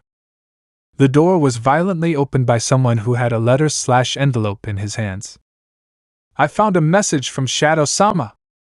The 7 shadows, upon hearing news comment, approached her without hesitation and curiosity. What could Shadow's message be? Read it. Yeah. You are my friend. I am your. Not applicable translation. Hello everyone. I have given this message to let you know that I will begin a journey of self-discovery with a goal that only I can do. When I return there will be an event that will make an important change. I hope you understand. You may hate me for this, but it is the best decision. Journey that only he can make? Are you sure Alpha-sama is a good idea to let Shadow-sama go on his own? Given what happened 2 days ago, it's impossible for him to suddenly decide to leave. It won't be that he. We should investigate where he is. I wouldn't want Shadow-sama to do anything. Without clues, we can't do it. Besides, what if it's really a mission only he can do? If we disrupt his plan, Shadow might get angry. Delta Zeta. Yeah? You two investigate where Shadow is, but camouflage yourselves and report what he's doing. Yeah. Isn't that harassment? I know Alpha-sama is the leader, but isn't that too much? Shadow-sama probably just said it as a way of explaining some plan he has in mind. Silence. Huh! Why do I have to go with her? Why are you putting me with a stray dog? I can do the mission alone. What are you saying? Both will go. But they will investigate separately in that case. I'll find Bosser first. Don't even think so. I'll do it first. Growling. Don't waste time and go. Yeah. Yeah. Zeta and Delta retreated in their respective school uniforms through the window and went their separate ways. Are you sure Alpha-sama is a good idea to let them go? What will the school say? The mission of going to school was to keep an eye on Shadow. Now that he's gone, there's no point in staying here. Delta and Zeta aren't interested in studying anyway. Does that mean we can go? No. We'll still be here when Shadow decides to return someday. We'll gain power and popularity. If he ever returns, we can give him everything he wants. Yeah. Yeah. Yeah. Yeah. I heard he copies my notes. Hey. My breasts weren't enough for him, and he copies me. I think Shadow-sama has his eye on me. Epsilon took his face with both hands and smiled, looking at Beta, who made an annoying expression of jealousy. Where are we going, brother? I'm not your brother. I know, brother. Why are you so different when you're not wearing the suit? Why I do paper mob? Mob? Forget it. By the way, I'd like to know something. What thing? Are people always cruel? I don't know. Hannah would frown in annoyance as she turned around. If you want my advice, don't get attached to anyone in this world. Emotions are a weakness. Weakness? If you get attached to everyone, sooner or later those people will leave you and leave you with a pain that hinders your goals. If you get attached, those people will betray you and hurt you. If you have power, you don't have to follow the rules of this world. Make your own rules. Is it wrong to steal? If you don't steal. If you don't have power, you don't survive. But my mother told me that no matter what, I must respect common values and laws. If that's what you want. But have you done it, and what have you won? Pain. If you don't cause pain, you will suffer pain. If you cause pain, you will not suffer pain. Of course, you must control the limit. Did you have someone important? No. I don't believe that. Someone must have taught you the values you already have. The values I learned on my own. No one taught me how to do them. I understand. And most importantly, the money. Money? Without money, life has no meaning because money helps you achieve your goals. My father said that money was a source of corruption, and that thanks to it we are where we are. He's an idiot. Well, your father is very wrong. Money gives meaning to life, don't forget that.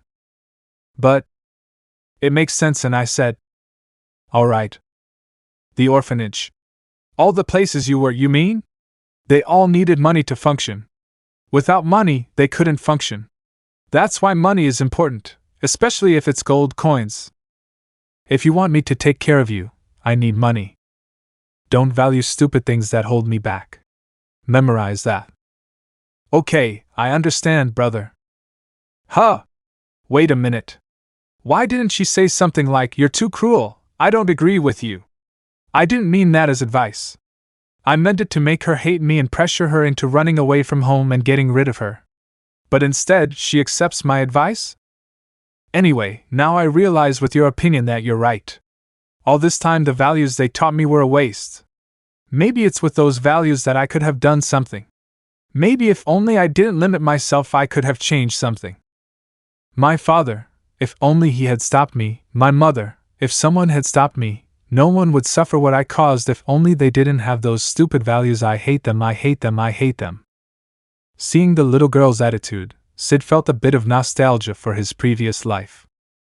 He hated his mother, but he saw her as an NPC, But that didn't mean he didn't feel anger toward his mother.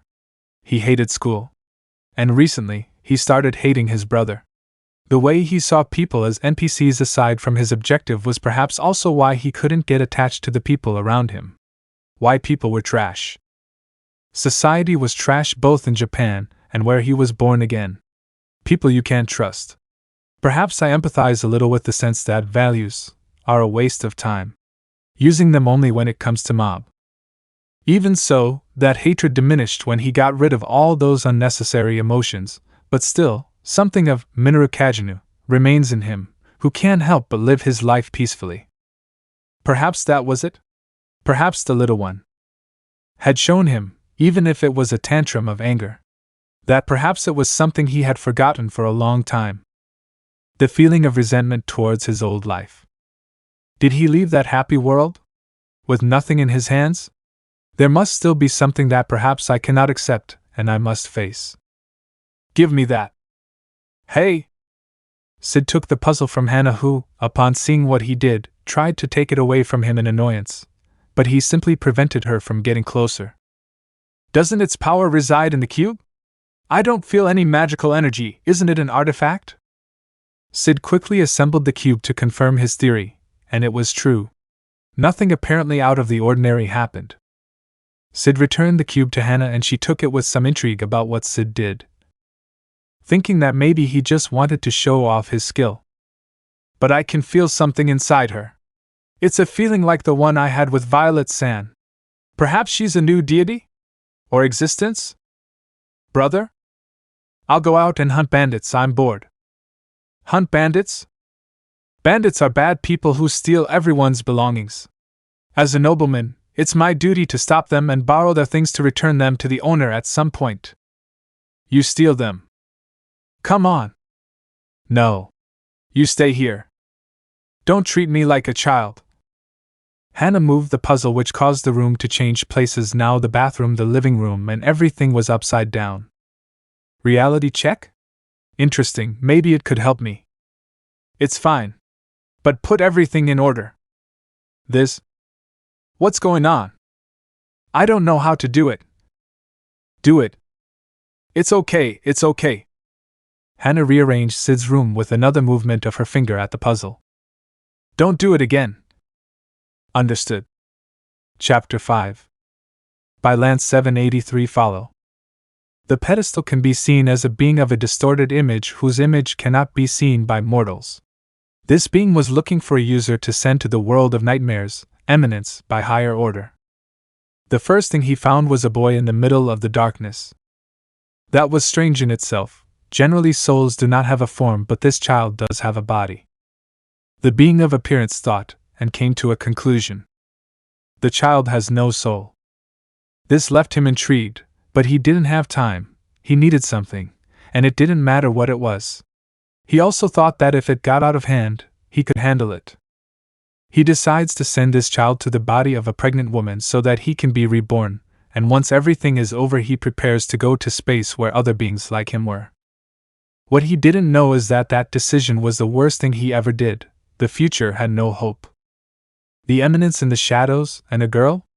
I certainly never thought that on my journey of self-discovery I would meet an empty girl, who also accompanies me despite trying in every possible way to make her abandon me. First I tried being cruel to her, but it seems that it does not work. I educated her in my own way as I did a long time ago with ETA. Instead of disliking her, do you understand my reasons? I try not to feed her and only give her a few coins so that she could buy her food. It does not work either, and on the contrary, she bribes me to make her food. It has been 2 months since I left Midar and started my journey, and 2 weeks since I met this girl, or barely 2 weeks, and she already understands my way even if I do not even tell her. She is probably also the only person apart from the girls who knows my identity as Shadow, and probably the only one with whom I have lived in the same house. Now that I think about it, it's the first time I've traveled for a personal reason that doesn't involve the 7 shadows or my own goal. I've already done a self-discovery trip before, but not with the planned objective. These past 2 months I've been alone. I don't know how to feel. I abandoned any kind of unnecessary emotion, relationships with people, and what a normal person does, and took it, and used it as a role player as I always wanted. At least that's what my previous life longed to do. But still, there are times when I've even wondered if I should continue on this path as an eminence in the shadows. I have the power I dreamed of, and I have no difficulty living a full life of 300 or 600 years. I can pursue things like immortality, eternal youth, cliché dimensions, so many things this power allows me to do. Oh, again I'm thinking about my future, it's a little annoying. What are you upset about, brother? I told you not to come into my room when I'm asleep. But you're not asleep. I'm in bed and it's counting. I came to bring you breakfast. Breakfast? Yeah. Me? Hey, is this how you treat the person who made your food with so much effort? How did you learn to cook? I don't know how to cook yet. I'm just learning, but I already know how to do a few small things. After all, I can't be eating junk food. I'd rather not try anything Hannah's cooked. I mean, it's not like I'm saying she's a bad cook or that I'm just not interested, but is she 10 years old? Maybe I'm adding too much. In any case, I'd better make a reasonable excuse. Brother?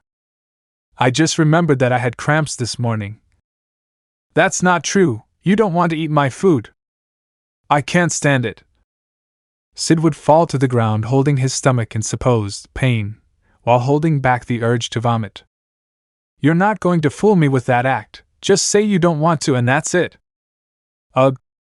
Don't make the floor dirty, you always make me clean everything, I'm not going to clean that. Hannah. I will not fall. I speak the truth. CHT. It's okay, you can eat whatever you want, what you're missing, but when I get something, don't come looking for me. Hannah closed the door in annoyance. She didn't believe it? Now that I think about it, she hasn't been believing my mob acts lately. I thought she would somehow. Well, at least she's sincere and I'll be able to avoid that terrible breakfast.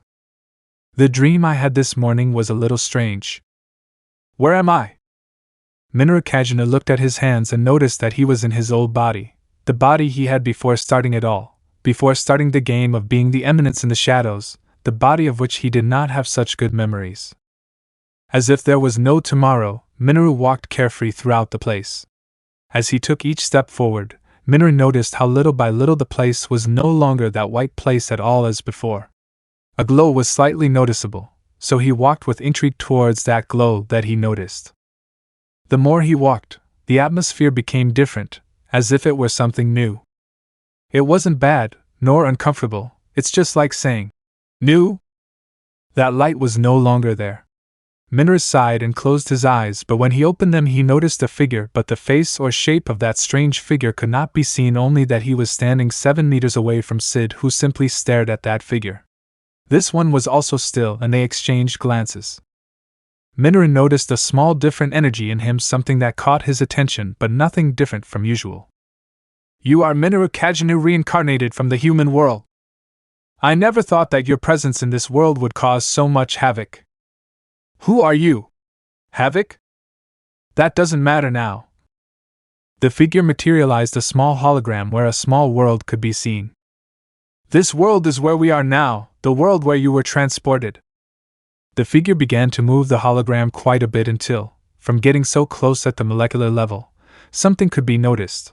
A small crack could be seen in the center below the ground. This is something that provoked your actions. It's normal that you're not aware of this. Deep sigh. Your actions. The fact of changing history and altering the future are causing the destruction of the world as we know it, and that is why this crack, even if it is minuscule, is serious because it has not stopped growing. Soon it will reach visible size, and when that happens, new small creatures will enter through that crack. This will cause the world to begin to become more unbalanced to the point that it will break. My actions? You've shared your otherworldly exploits in this one, which shouldn't have them, at least not at this time. Technology is advancing too quickly, and you've ruined plans that were otherwise planned. The first consequence is already visible. That little girl you're caring for, named Hannah, is an anomaly. In all the centuries I've lived, I've never seen such a powerful anomaly created. If that anomaly continues, it will cause more problems that will lead to something worse. I don't usually do this, but you have to finish Hannah. If you finish the first consequence, this world can probably be saved. Only then can I restart everything. Reset everything? Are you talking about resetting the world? I'll spare you and make you keep your memories if you do what I say, human. End the anomaly. Hannah, fix the mess you've created. So gods exist in this world, huh? Of course, it's normal. After all, a world of powers isn't one if it doesn't have its own powerful god. But that doesn't matter. If it's a god, if it's hell itself, nothing will be able to stand against the eminence in the shadows. The eminence in the shadows versus a god? That sounds good. Cid finished changing and left his room. As soon as he left, he fell lightly to the floor. Confused, Cid grabbed his head, but as soon as he touched it, he noticed the same thing happening again. Strange visions of him appeared. His mother. Minoru. The 7 shadows. I can't heal Hannah's eye. Is it gone? I could still grow another one, but I can't. Something's blocking the network. Brother. Minoru, now you have the chance to destroy the world as you long for, don't you?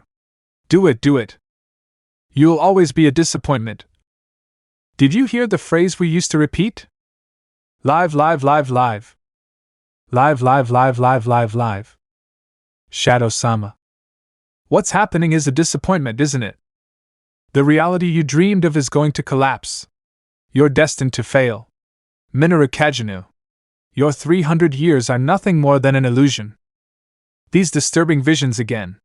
I can't get rid of them. Is something outside of me causing them? No. If it were a separate power, I could detect it with my magical ability. And my body is designed to withstand external disturbances, then. Why?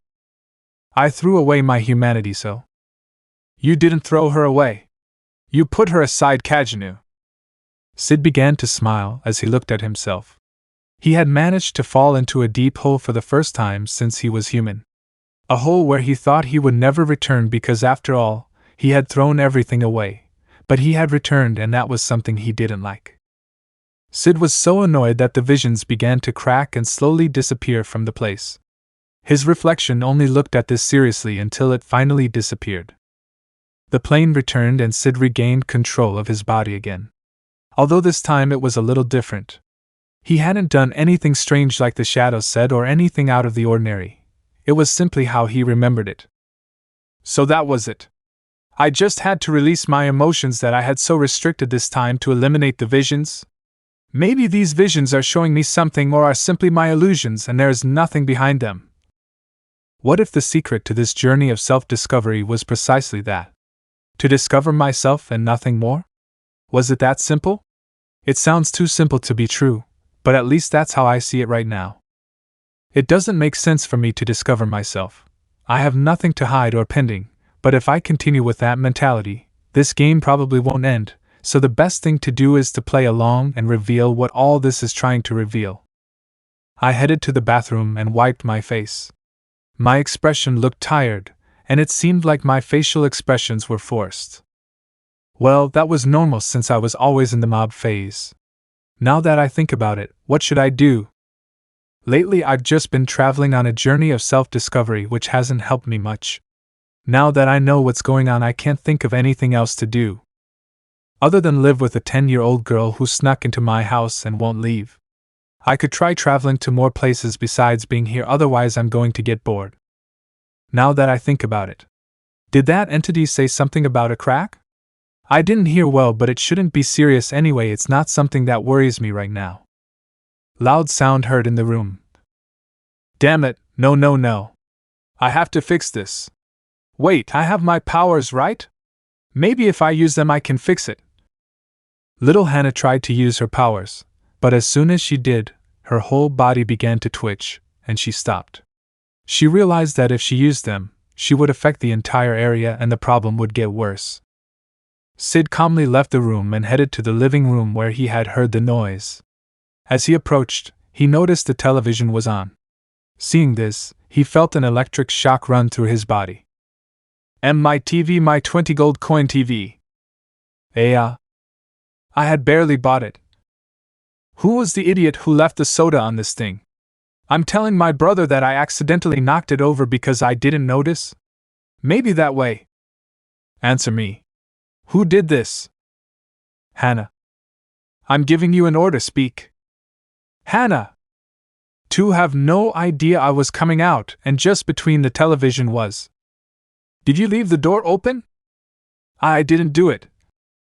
Alright, so it's that guy. Brother? It wasn't enough for him to try to steal my money, now he's breaking my TV as a result. His trick is to annoy people like a mosquito, but that's over, now I'll make sure it's over. Wait, hey. Cid started walking forcefully towards the door, and closed it with such force that it had fallen, but the slime came out of his body and put it back together. I wanted to tell him it was his fault for leaving the soda on the TV, but I think I'd better keep quiet. I've never seen him so angry. What's going on? You have been summoned because we have something to ask of you. Object A1 is free and is being guarded by Shadow Garden. We have orders to capture it, so you are tasked with bringing it back. Hadn't they captured her? We did it until for some strange reason our spy disappeared and we couldn't locate her until now that we detected small amounts of dissipated mana around the place similar to that place. After an investigation we have finally found what we were looking for. But if Shadow Garden is involved, then we will make them test the power that comes with facing the Diabolos cult, and you will let them know. 9th seat. Mordred. Mordred sighed and stared at his superior. As soon as he finished his sentence, his leader gave him some documents that contained all the necessary information. That's all you can know. The rest is confiscated information, now move on. I understand.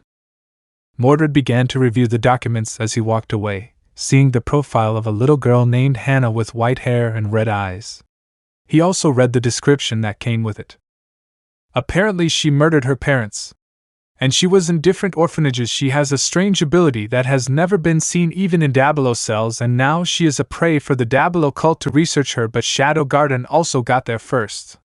So now my mission is to capture her back? If any of the Shadow Garden elite members are involved, it shouldn't be a problem for me. But if it's more than one or it's the leader himself, there will be problems. I'll start a plan then to deal with all of this. Mordred closed the document and started walking. Chapter 6. The way to find people who ruin your plans. Honestly, in my past life, theft was not something so rare to happen, but the difference before is that many times those had armies or weapons. My limitation as a human was not being able to overcome that. But now that changed. I have the knowledge of someone who lived 15 years twice, therefore I have 30 years of accumulated experience mentally. The magic of this world can be as you want as long as the correct use of molding it is discovered. At the beginning I remember that to make the atomic a large amount of mana was necessary, which due to my age I did not possess or control, but I only had to exploit my body to the limit as I used to do in my old life until it got used to it. Extreme physical exertion has its benefits. Mana began to gather in my eyes. As I remained in a still position, I was accumulating enough mana to sharpen my senses so I could see even from several kilometers away. Also, detecting who among so many people is easy if you remember the type of mana they possessed last time and the image you want to search for. I opened my eyes. I found him. I didn't waste any time and started moving. The suffering you'll go through is short compared to what I'll do to you for breaking my TV. I have a job for you. More like a high-class mission. A person of approximately 35 years of age was kneeling. He had a scar on his eye and the characteristic cloak of the devil cult. His ears were pointed like those of an elf, and he wore white gloves. I need you to help me find one goal that is of vital importance. Aim? I'll send you the data you need. If you manage to discover anything, let me know. It's a high-class mission.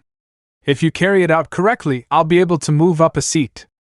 If that happens, I'll consider a position for you. Yes. As you say, Mordred-sama.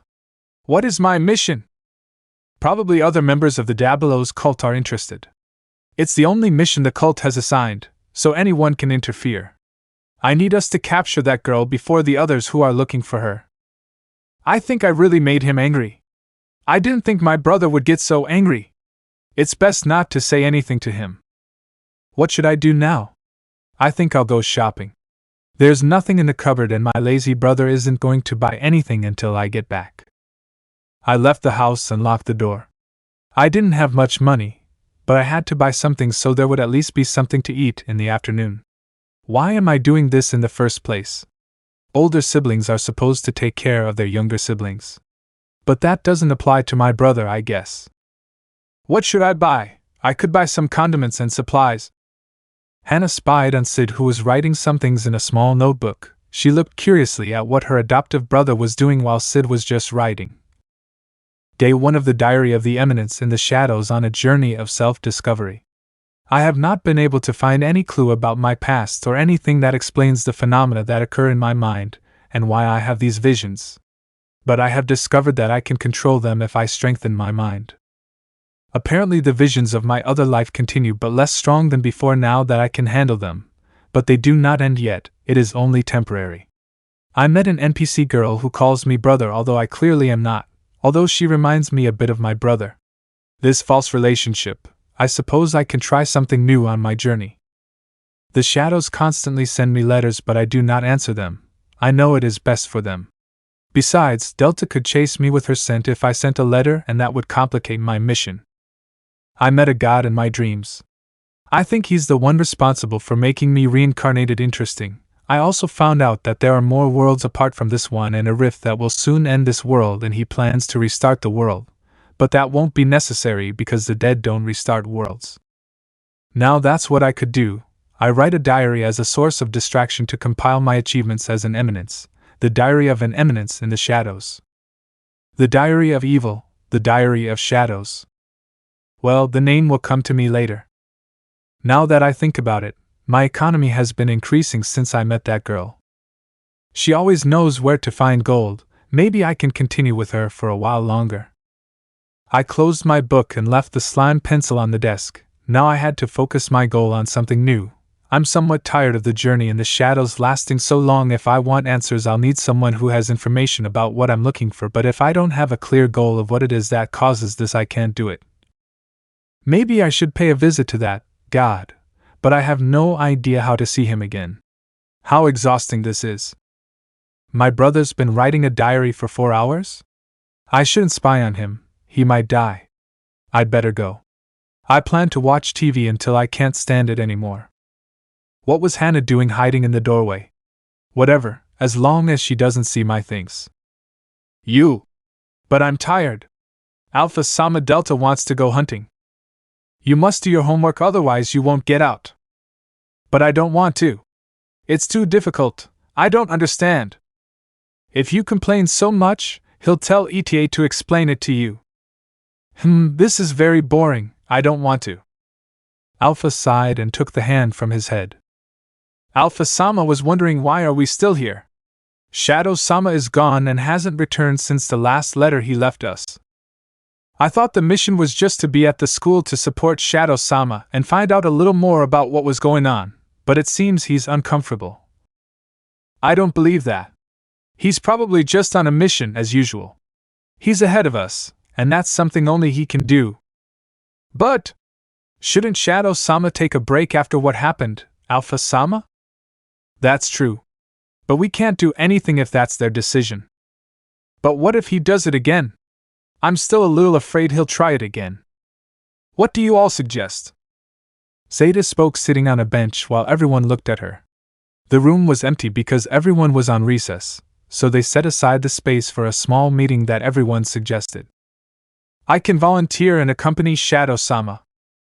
We haven't decided yet, and he'll probably get upset if we spy on him, and I don't agree with it being just you. Alpha Sama, are you perhaps jealous? No. I just refuse to let one of us go alone on a trip while the rest of us have to stay here earning our student council reputation. It's extra work, and it's hard. I wouldn't mind doing both for Shadow Sama. Epsilon grabbed his cheeks as he moved. Beta looked at this with a little annoyance. I will go. No, you don't, Delta, either. I will go. No. I think the best option is for everyone to take turns going with Shadow Sama. I think ETA's idea is a good one, so we can all do the same. However, there's a problem with that. If we alternate attendance and absences, we'll lose reputation at school, and we're here to give Shadow our all when he returns. What Alpha-sama says is true. Why don't we have numbers take our place? The numbers? We can put slime on them and give them a look similar to ours.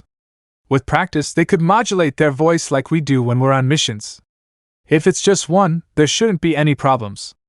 The other shadows can cover it up while the missing shadow does what Zeta suggests. When Ganma mentioned it, the shadows were surprised by his idea and all nodded, although the idea that only one will have the fun for a while was somewhat annoying. You're right, it's a good option. Now the question is who should go first? I'll do it, I'm the best one to go Disu. Don't even dream about it, Wolf, I'll be the one who will do it. Shadow-sama needs a companion who will support him in everything, not a bag of fleas. Huh? What did you say? Are you looking for a fight? Absolutely not, no one will go. As the leader, I have the responsibility for what happens in Shadow Garden, and it's my decision. Isn't this what they call abuse of power? Probably. Epsilon and Beta whispered while Alpha annoyedly increased his magical aura, causing everyone to fall silent. I think this can only be decided by one game. No way, I won't do it again, I always lose Disu. It's normal for the little wolf to be afraid, she's brainless after all. What did you say? I'll show you I can win. Really? Wow. NNNNN. I can't stand you. I agree with the idea, but I don't want this to be a game again. I will finally prove that my talent, praised by Shadow-sama, is superior and I can be his perfect candidate. They all looked at Epsilon in confusion at what she was saying. Was she suggesting a battle between the shadows? They knew they all wanted to be on Shadow's side, but going to extremes and starting a battle just to go to where he was a bit too much. I don't think it's necessary. I agree. Alpha-sama? If what you're suggesting is a battle, I'll accept it. Yeah. Beta became discouraged upon hearing what Alpha mentioned, a battle between the shadows. Beta knew that she wouldn't be able to beat Alpha and that she would be the winner. A game where it was impossible to know exactly who would win was a better option. But in a battle, Beta would be lost, and this caused her dream of being with her master to be shattered until the next turn. A battle? Delta wants a battle Disu. Delta won't lose to anyone. No one will beat me, I will emerge victorious, I just have to plan a strategy. I will finally be able to demonstrate the innate talent that Shadow-sama has praised me for so long. I will be able to prove that I am his right-hand man. Zeta clenched his fists. Nu and Lambda, who were waiting, looked nervously at what was coming. The 7 shadows were going to face each other for the first time. Nu had the idea that he could go with Shadow, but that idea was shattered when he learned that the decision would be made in a battle that Nu knows perfectly well he will not be able to win. And Lambda, who is in charge of training the Nis, was going to witness a battle never seen before. It was undoubtedly a feeling of strangeness. All the shadows left and went to another area, except for this one who fell asleep on the table, uninterested in fighting an exhausting battle, choosing to sleep instead. Omega and Kai took her to her room. So Mordred has already moved. Yes, what is it, Loki-sama? Haha, wow, so Mordred has already mobilized. I didn't think he was so desperate for a higher position. Leave him alone, I want to see if he succeeds this time or if he fails again. If he does, I'll like to see the leader's expression when I take him down from his seat, and his face will be incomparable. Is this the last load of the day? Yes. That's all for now. A man took the cardboard box, and when he was going to bend down to pick it up, his gaze was noticed as it slowly fell. With confusion, he tried to move but couldn't. His head touched the ground, and as soon as he was about to say something, his gaze turned red. His head was crushed by something. I think that'll be all for today. I'll see how it goes. I can't wait to see that money in my pockets. The man walked until he reached the truck, but when he got there, he could see nothing but his companion, who was lying on the ground with no trace of his head. As soon as he saw that, his expression changed to one of surprise, and as soon as he was about to do something, his body stopped. For some reason, he couldn't move. His instinct wouldn't let him, warning him that if he moved even 1 centimeter, something horrible was going to happen. So you have fun breaking other people's things. Who are you? Wait, why am I shaking? And why am I answering nervously? Why does my breathing feel heavy, like there's no oxygen and I'm suffocating? Could it be someone from the cult? I can't turn around, I try, but I can't. If I do, I feel like. You didn't just try to steal my gold. It wasn't enough for you to break my things. Your hobby is bothering others. People like you are a nuisance. Don't you think so? Before that man said a word, he would see an arm go through his chest holding his rib bones. The man vomited blood, and when he saw that arm he was about to faint. However, his vision regained its sense when he noticed that a strange purple energy made him feel a little better. He was not dead yet. You won't die yet. You don't deserve to. What do you want from me? Shadow moved his arm, which caused the subject to spit out more piles of blood. You'll tell me. Who sent you to my TV? Was it you? TTV? I don't have an ID.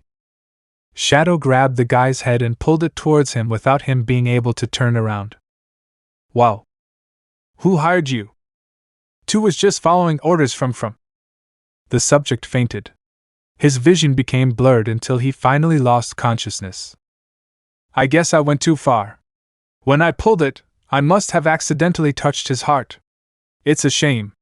Now I won't know what happened to my TV. Shadow dropped the lifeless body of that older man and walked back. Chapter 7. Snow began to fall on the town. Little Hannah was looking for some condiments. Several people, thinking she was a lost girl, doubted that she was a lost child. They tried to approach her, but she denied being lost. The moment they met, for some reason, they all moved away from the little girl, which caused doubt in Hannah, who still didn't understand the sign on her face or why they were moving away from them. Perhaps an effect of her power? Perhaps the eyes that denote the abyss? It's all a mystery. I should get some condiments, but I'm out of money now. I try to get money in various ways, but I can't because they treat me like a child. Maybe I should do what my brother suggests and start stealing, but it's no use if I can't use my powers properly. Besides, mother. Sigh and steps. Sometimes I wonder who I really am. People continued to move away from the little girl with a little fear as she moved forward. I approached a food stand. The man looked about 33 years old. Welcome, customer. What is it that? Hi. Do you have any leftovers you can? I'll give you whatever you want, but stay away from me. I just want. Get away from me! The man threw some condiments toward the little girl, who received them, looking at him in confusion. When she looked into the man's frightened eyes, a flashback came to her. Hannah. Yay! The little girl could remember her father. Why wasn't her father there? From first person you could see how the little girl manipulated some cubes while the spy looked in confusion at what happened with his sword. He tried to defend himself, but the little girl only crushed his hands, and that caused her father to explode into 1,000 pieces. Father? Why did father have a gun in his hand? Why did you do that to father? Little girl, are you okay? I guess this is a dream, right? My father didn't mean to hurt anyone, right? Surely that sword was meant to kill me? I mean, I deserved it, but did he want to kill me? No. I must be in some kind of experiment that's messing with my head and affecting my memories. Who is that girl? I have no idea. Have her parents abandoned her? Yes, I'm just being. The little girl began to shed some tears as she walked, holding her bucket and stuffed animal tightly with her. As she walked slowly, she could feel a pain in her right side and knelt on the ground. I'm short of breath. Why? It's just a dream. This is just a dream, father, mother. Wow, and to think I was assigned to come after you is a really annoying mission for someone like me. But it's time for you to go back where you belong. If you're a good girl, I won't cut off one of your legs to take you with me. Ha! Mordred drew his sword. As soon as he did so, Mordred's invisible attack reached Hannah and she was cut. My invisible sword managed to cut her. If this girl still doesn't control that power that was instilled in her, this should be enough for now. Rumbling sound. Smoke coming out. Has the day turned into dawn?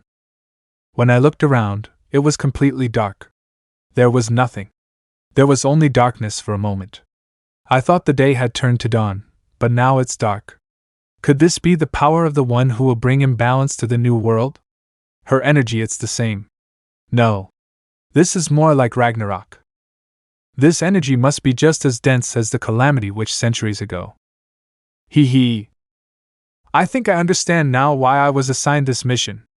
I thought it was because that guy was blocking our way in. But now I realize it. It's you who's been causing trouble. But he's not here to save you now. Haha. I thought that nothing could defeat him. That nothing could against that damn thing. With that abomination. But you are different.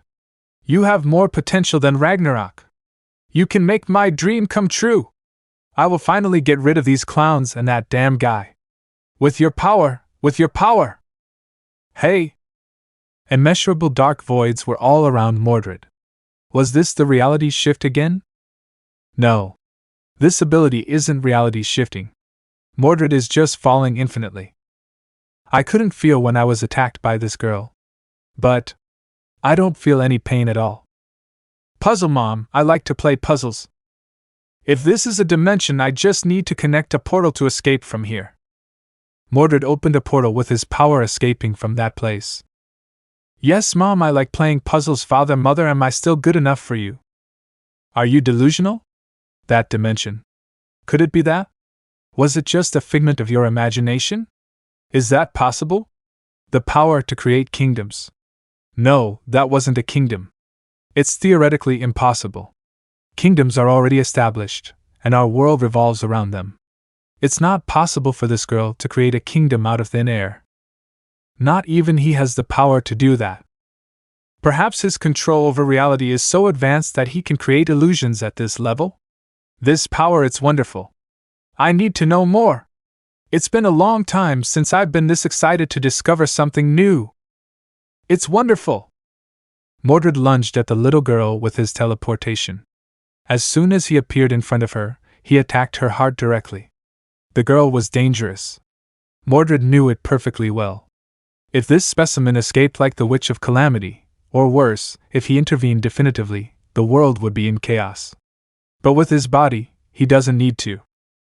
Whether he's alive or not, his DNA is enough, and if he manages to create a creature that brings chaos like Ragnarok? No. Something much better. He could create something with that power much better than a simple creature. I was walking the streets after finishing off the guy who burned my TV.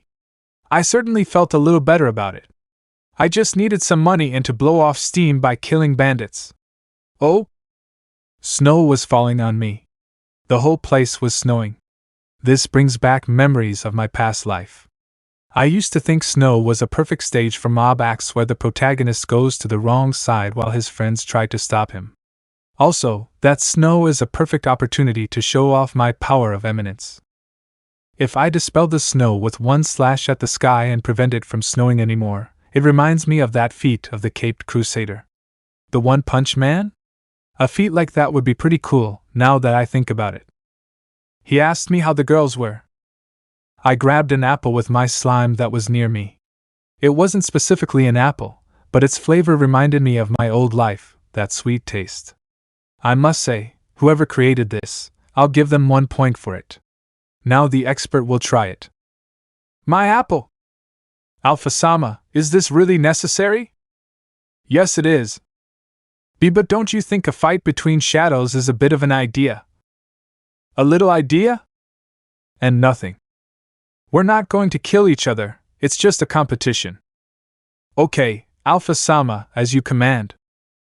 After the preparations and everyone arrived at what was the fighting zone in Mitsugoshi. The training camp was denied its use because the power of the shadows could destroy everything. An area where the shadows trained and only they could access. If a shadow wanted to rise in rank, or if someone wanted to ascend to a shadow, this place was the ideal. It was created for future new shadows. What is this place? Amazing, monsieur. An open field with nothing around it. I guess it's to prevent any kind of trap. Even the ground isn't dirt, so you had it planned. Huh! I didn't think we'd end up using this place, let alone 6 of the 7 shadows. What is this place, new Sama? This place was only planned for a 1 versus 1 battle, with the ability to absorb the mana that is scattered in a fight that is within this field. This is in order to avoid damage to Mitsugoshi and Shadow Garden. Shadow fights are on another level in terms of power, hence the measures taken. I see. Watch this. This is the first time a fight between the 7 shadows has happened, and it will surely be the last time this happens. Yeah. Lambda would stand in the center, looking in every possible direction. The shadows were already positioned at each corner with their weapons. Begin! As soon as the warning was given, a great flash of colors was observed throughout the fighting arena. Metallic sounds colliding with each other echoed throughout the place like explosions. As soon as the battle started, Lambda retreated from the place, but even she was surprised, she couldn't see any of the 7 shadows exchanging attacks. They were so fast that not even her special eye could follow them. This is the difference between shadows and novices. Incredible! Beta and Alpha clashed swords for a few moments, while Epsilon got in the way. Both dodged the attack.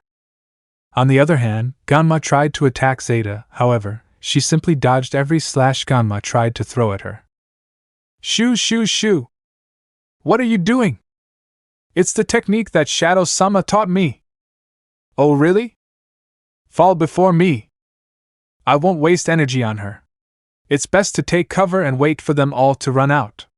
If I use stealth tactics and camouflage myself and save mana for Alpha and that dirty wolf, I'll get the advantage in this. Zeta summoned his 2 spinning blades and collided them, exchanging with Ganma weapons. Tisk. Very slow. Zeta gave a quick attack to Ganma, but as soon as he was about to connect he felt a presence nearby. As soon as he did, he moved the blade and intercepted a Delta attack. I'll prove to you that I'm better than you. Delta is the most powerful. CHT. Zeta felt a stab and realized that Ganma had deflected his exchange. Ganma was going to counterattack but tripped on his heel, causing his sword to fly towards Zeta's head, who nervously quickly evaded the attack by moving his head, grazing his left cheek. Oh! Grr! Delta continued to press its attack, beginning to gain ground. I won't let anyone beat me! Zeta vanished into thin air with his red mist technique. Where did he go? Ganma felt a sudden pain in his chest that would take his breath away. I'll get rid of you first. Zeta didn't waste any time and hit Ganma on the back of her head, causing her to fall to the ground asleep. Has one fallen yet? Quickly get Ganma-sama off the field. Yeah! Omega and Kai, fearful and nervous, approached the field and, with all their speed, picked up Ganma and carried her with them. The fear of accidentally attacking them was quite evident, but as soon as they were about to leave, they heard a sound. Delta pounced on Omega and Kai, who closed their eyes in resignation until a sound was heard. Are you as distracted as always? Zeta stopped Delta's attack with his blades. TSK, don't get involved. Are you so stupid that you were going to attack the numbers? Numbers? Delta turned around, and when she saw that it was Omega and Kai, she scratched her head. That's why the boss is disappointed in you. The boss is not disappointed in me. We still haven't settled our outstanding account from that time you ate the fish I brought for Shadow-sama. Your fish? Those were my fish. I understand that your brain isn't working, but this is too much. Jiroren, I can't stand you. You'll be the first one I'm going to finish.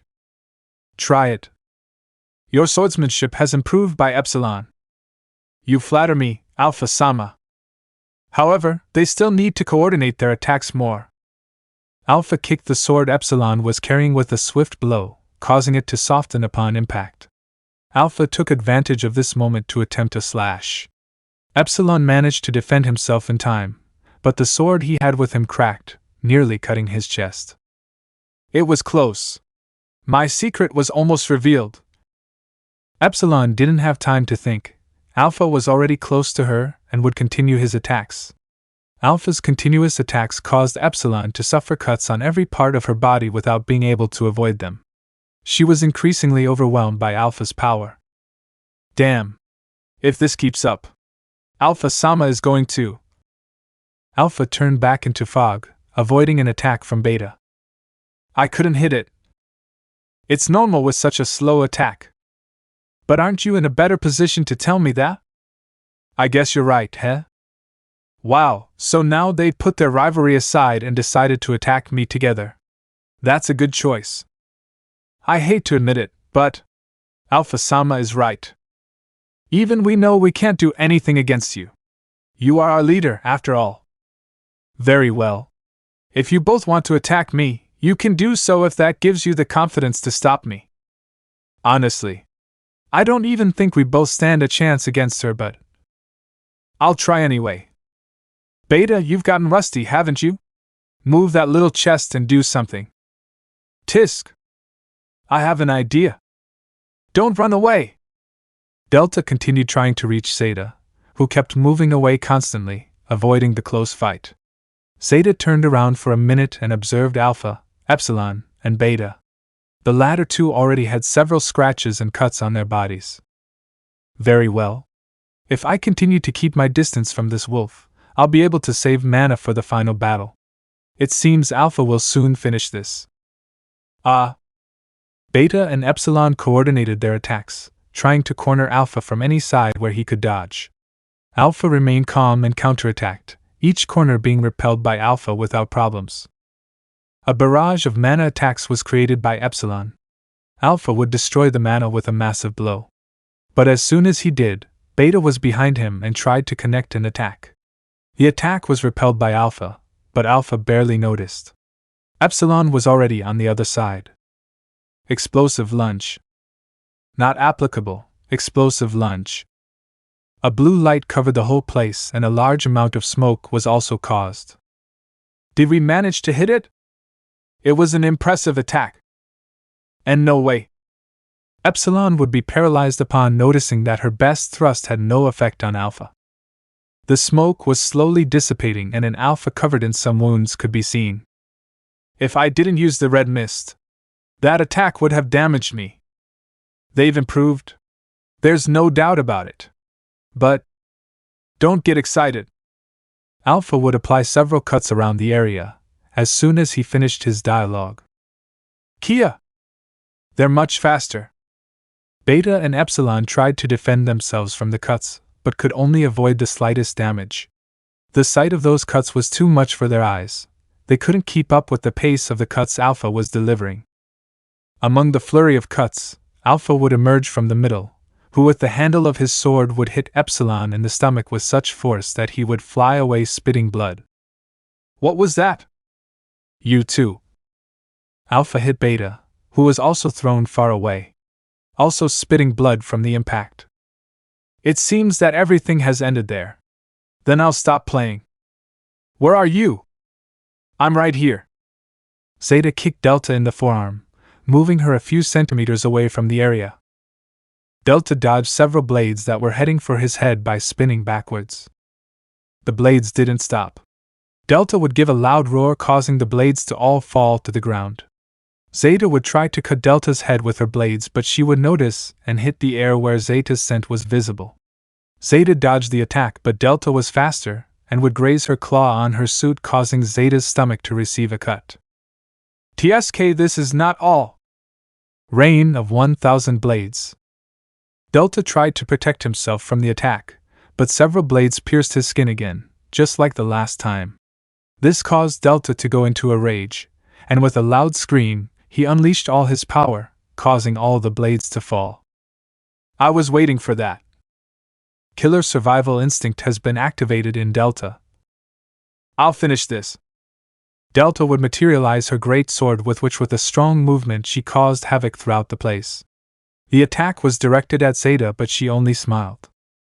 She dodged the attack, although despite trying to dodge it, the wave of wind that Delta generated could not avoid tearing a bit of the slime that she had as clothing, but Zeta knew this well. She used the red mist technique. Despite this, Delta's force rendered it useless, but at least she would manage to lessen the impact. Sniffing. I know where you are. Delta gave a quick kick in the air, but there would be nothing in the air. Zeta would appear behind her. I'm here. Zeta gave a loud scream, causing Delta's ears to start to hurt. My ears! Zeta did not stop with his continuous attack and launched his 1,000 blades technique again, taking advantage of the distraction. You'll never hit me with that again! Delta prepared to roar again with force. Doing so, causing the blades to all shoot out. However, something happened. The blades remained immobilized in the air.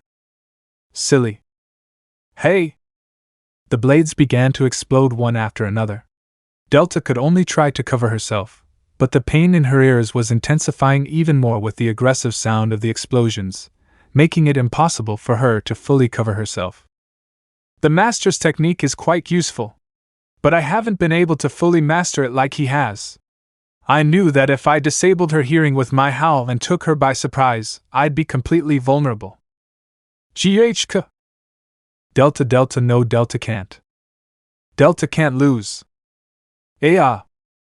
Delta completely ignored the attacks and tried to approach Zeta. Delta's body was bombarded every time she tried to get closer, but she tried to ignore the physical damage and managed to escape the area completely.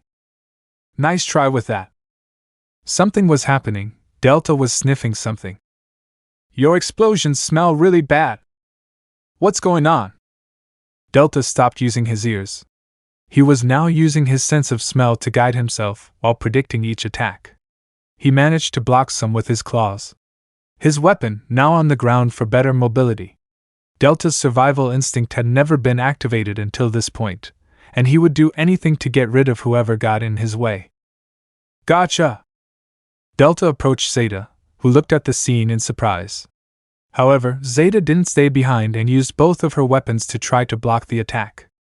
Delta's fist and Zeta's weapon had collided. Blood began to fall from Delta's fist. He was just gritting his teeth in pain, trying to hold on. She began to press harder. What strength! Zeta was being overwhelmed in the exchange. Her weapon was starting to crack more and more. This is bad.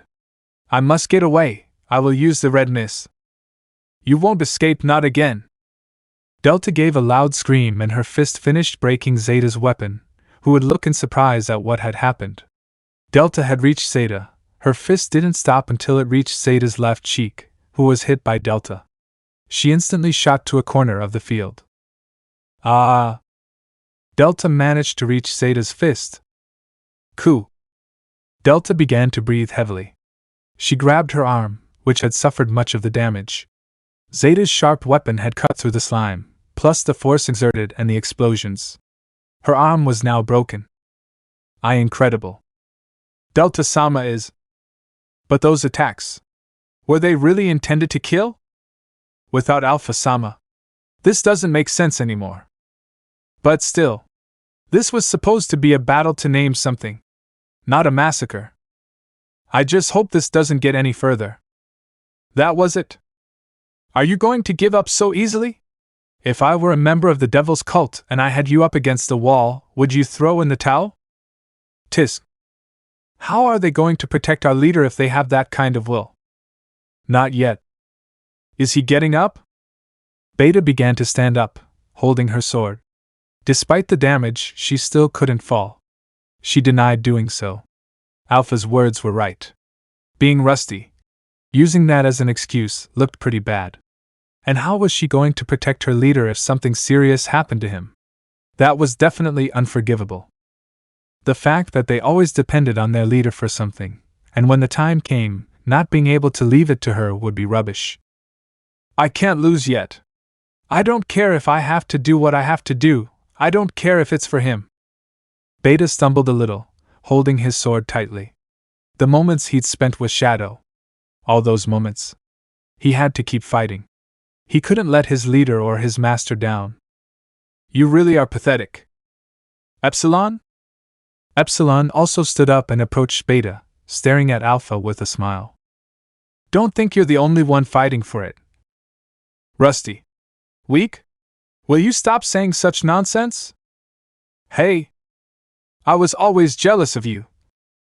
Envy? For 4 years. I've always had it since the day I saw you. And it's not even something I can shake anymore. Calling you weak and rusty. That's the stupidest thing I've ever heard from you, and I hate it. But Shadow-sama has always praised you, and your swordsmanship style is better than mine. His praise is. I don't deny it. But I'm still jealous of you. Because? I don't even know myself. Epsilon turned her gaze to where Beta was, who just looked at her in surprise. Leave that pathetic excuse and that cheesy speech. And get moving. Beta gave a slight pout of annoyance but ended up sighing. All right. I hope you can keep up with me. Why this attack? It's all or nothing.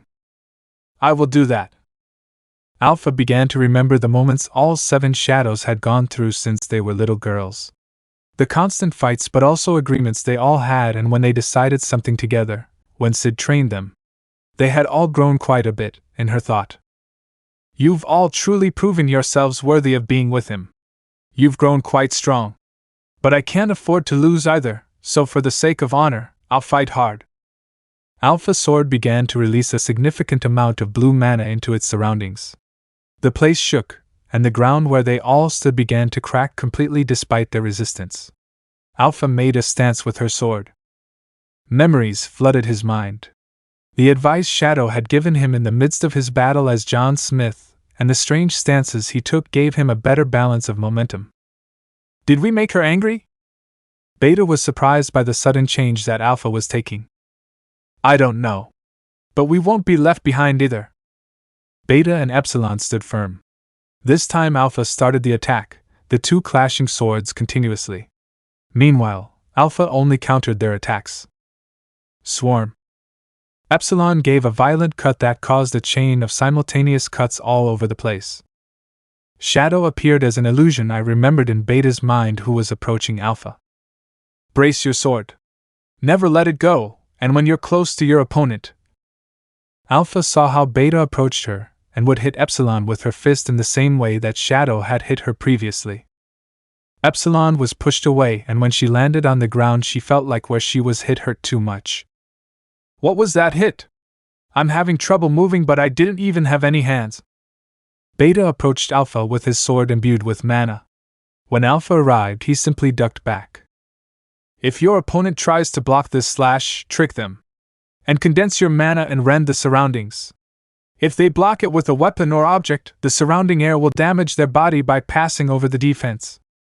Alpha suffered 2 cuts on his cheeks, and some of his hair had been cut, also his legs slightly, with the blizzard caused by Beta.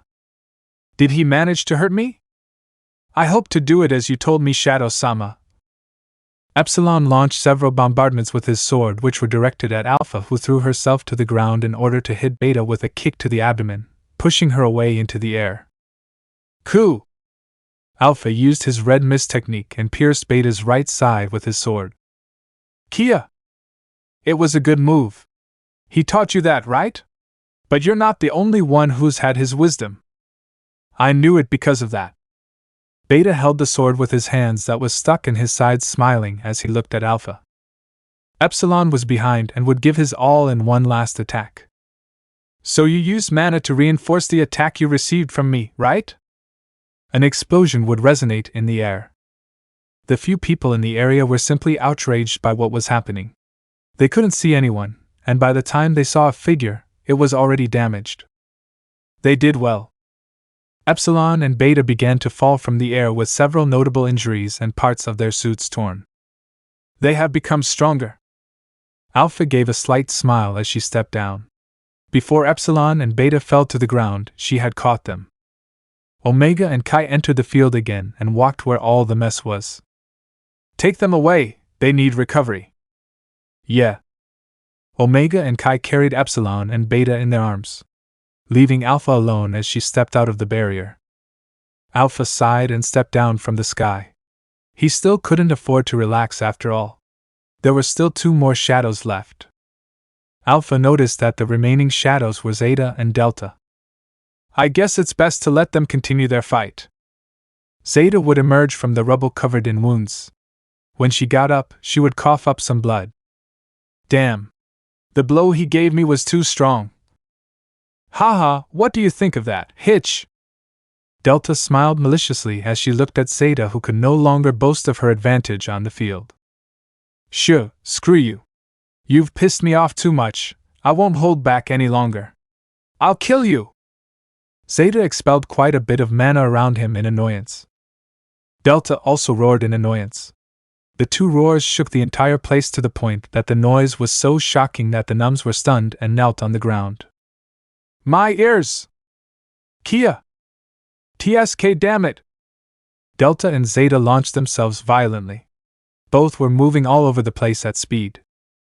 Zeta would connect a Delta attack, who, annoyed, would return the attack with her good arm.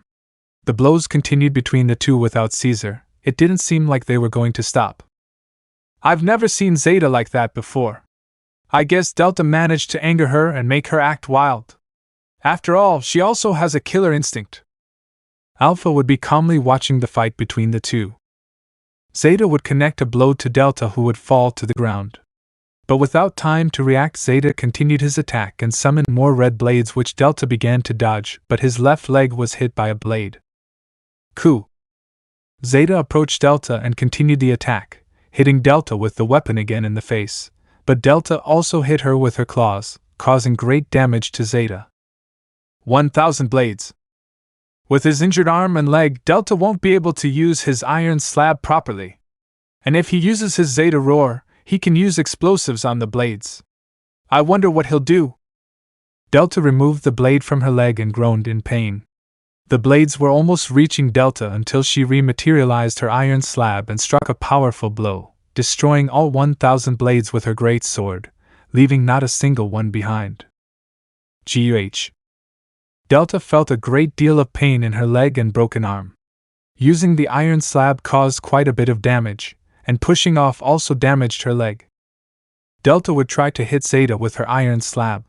When Delta tried to attack her, Zeta would force the attack. Growling! You're not the only one with super strength. Zeta would hit the iron slab with force, and since Delta had a broken arm, he couldn't use his full force. Zeta didn't waste any time and hit Delta's abdomen. Some time later, Delta and Zeta were covered in blood and wounds, sighing agitatedly as they stared at each other. Ha! Guh. I will win! I will win! Both would launch themselves at each other, giving one last blow towards the other, and flying away. Both would be lying on the ground after that last blow. Damn, it's not possible that I would fall to a useless wolf. I'm not a useless wolf. Delta would faint just like Zeta after the last attack. I think there was no need to intervene. Alpha would sigh and leave the place while the Numers who had been paralyzed entered some time later. So is the Seven Shadows battle over? That was fast. I couldn't even follow the... You guys! Stop talking and take care of the treatment now. Yeah! Yeah! Mordred pierced Hannah's heart. The girl spit blood and fell to the ground. Even though you're an anomaly, you haven't mastered your powers yet. But I'll put your body to good use. Mordred would advance and carry the lifeless body of what was the mission. Now I'll need to experiment on her as necessary. I don't need the Diabolos cult now. With this power, no one can stop me. Something was happening. A crack would appear and Hannah's body would turn into butterflies. What the hell? Mordred opened his eyes and sighed heavily as he lay on the ground. What the hell happened? When Mordred raised his head, the image he saw would surprise him greatly. The one he thought he had killed. He was found on a series of tied threads. Butterflies were everywhere. The ground Mordred stood on had changed. Was it all an illusion? No, impossible. That wasn't an illusion. That was definitely real. Her heart stopped, and what I pierced was her flesh. Can't you be? That was it. Was that her imagination? Her imagination is so strong that it affected my brain and made me think I won? Want. A shiver ran through my body. Why am I so afraid? The last time I felt afraid was when the Play with me? Wait. The dimension where Mordred was located began to move violently. Cubes and puzzle symbols came out from all sides. Damn, I can't move. I tried teleporting and I couldn't escape. Mordred collided with several puzzles. Each time he collided with a puzzle, a part of his body became one more piece. Ha ha ha! I keep falling. Damn. Mordred would use his sword and stab it into one of the cubes, landing. The second was used by him to summon a portal. If I stay here, she'll kill me. I underestimated this girl. Mordred would cross the portal, but as soon as he did, the portal turned colors. Father, I'm not done playing with you yet. Chapter 8. This is the first time I've felt this scared in my life. For the first time, I can't find a way to escape. My artifacts aren't helping me, and my teleportation is cancelled. Thinking about being terrorized and cornered by a little girl is humiliating. What happened? Why am I here? Where is my brother? Huh? Hannah watched as a man was tied up in a bucket. Knives were stuck in his hands and feet, but what was coming out wasn't blood, it was a gray liquid. As soon as the little girl woke up, the whole place began to fade. The dimension disappeared, and with it, the illusion that was eating away at her. Where am I? What happened? Where is my brother Cid? My head. Hannah held her head. Until she opened her eyes, she could notice an angry Mordred who was covered in wounds and with some parts almost detached. This nailed his gaze on Hannah. When she saw how this guy she didn't know looked at her seriously, she felt some chills, not so much because he was powerful but because of his trauma that made illusion. This time you're saved, you damn brat. But I'll be back. Engrave that on your soul. I'll come back for you and use your body to complete my plans. And I'll make you pay for doing this to me. Damned anomaly. Mordred, with the little strength he had left and blood falling from his body, created a portal, but not before looking at the little girl one last time. You and he'll see what happens for messing with me. Just you wait. The little girl just held her bear tightly. He? The person who's always by your side is that bastard Shadow. Mordred crossed the portal at the same time it closed the instant he had crossed it. My brother? Who is he and why are you looking for him? I'm back home. It'll probably take a while to get back, but that's okay. After all, spending time walking is also a hobby as a mob, and it's certainly entertaining. Aid. I continued on my way without giving it any importance. People were running. Maybe there was an enemy nearby. Now that I think about it, it could help me distress. I was bored with everyone falling just by drawing my sword. It's almost using baby strength to not kill them instantly. I wonder who it will be. Will it be someone I already knew recycled, or will it be someone new surprise me world again? As I continue on my way, I've almost reached my apartment. I just hope Hannah hasn't taken my things while I was gone. Because if that were the case, I probably wouldn't even have any idea what she'd do from now on. I walked, but before entering my apartment, I heard some small sounds coming from the long hallway. Were they thieves or poor people? I approached. The passageway was somewhat dirty, and Lucia was in deplorable conditions worthy of a dark passageway. I still remember that movie I watched. You can mess with me, humiliate me, call me an anomaly like everyone else, but I won't let you mess with my brother. Hannah? Hannah turned around and looked at Cid, who was drinking a drink. He stared at her, waiting for an answer. What are you doing? There was a strange guy injured a moment ago. I don't remember much as soon as I woke up. Finding her in an alley, in the middle of an alley, a guy who's injured and she's barely awake? Wait, maybe she fainted because I didn't feed her properly? But if I gave her a little money, isn't that supposed to be enough for a smart person like her? I think even by my standards I've gone a little too far with Hannah, and she's already hallucinating things. I barely left for a moment, and this happens. If you want to stay there, you can, but it started snowing, and if you stay there, you're going to get sick. Do you care about me? No. It's a warning, that's all. But you even let me indirectly enter the house, little brother. I think on second thought I'll leave you here. Wait, don't leave me here. Cid walked and Hannah followed him. Both were walking through the slowly falling snow. Cid was holding back a sneeze and showing that he was getting sick from the snow because he didn't want to show a weak side to his sister. His feet were shaking. Luckily for her, the little girl didn't notice those details. She was just somewhat thoughtful. What exactly had happened? Why am I in the alley and it's snowy, and why a tall guy full of wounds says he's going after me and my brother? None of it made sense. But more importantly, he doesn't remember exactly what had happened, also the doubt of who she is. Everything now was a jumbled mystery.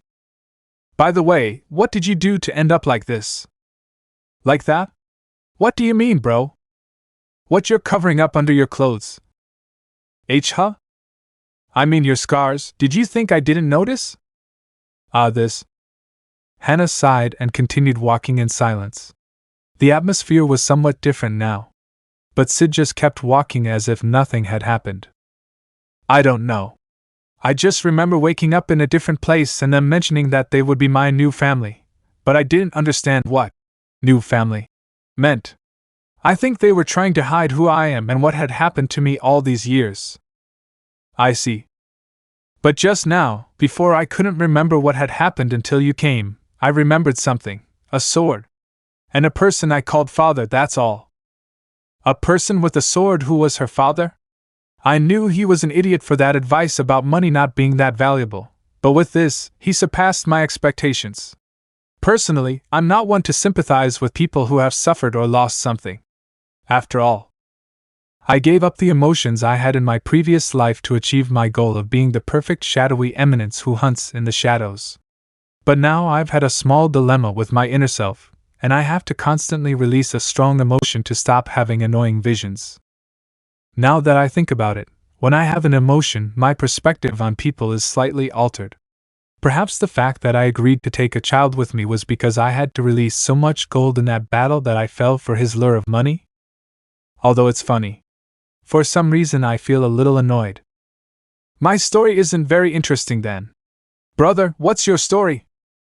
My story is uninteresting and simple. I still want to hear it. If that's what you want, I'll just tell you the prologue. Why only the prologue? Why I didn't reveal my information to people? I told you my story, it's not fair that you don't. Nemoto. Tisk.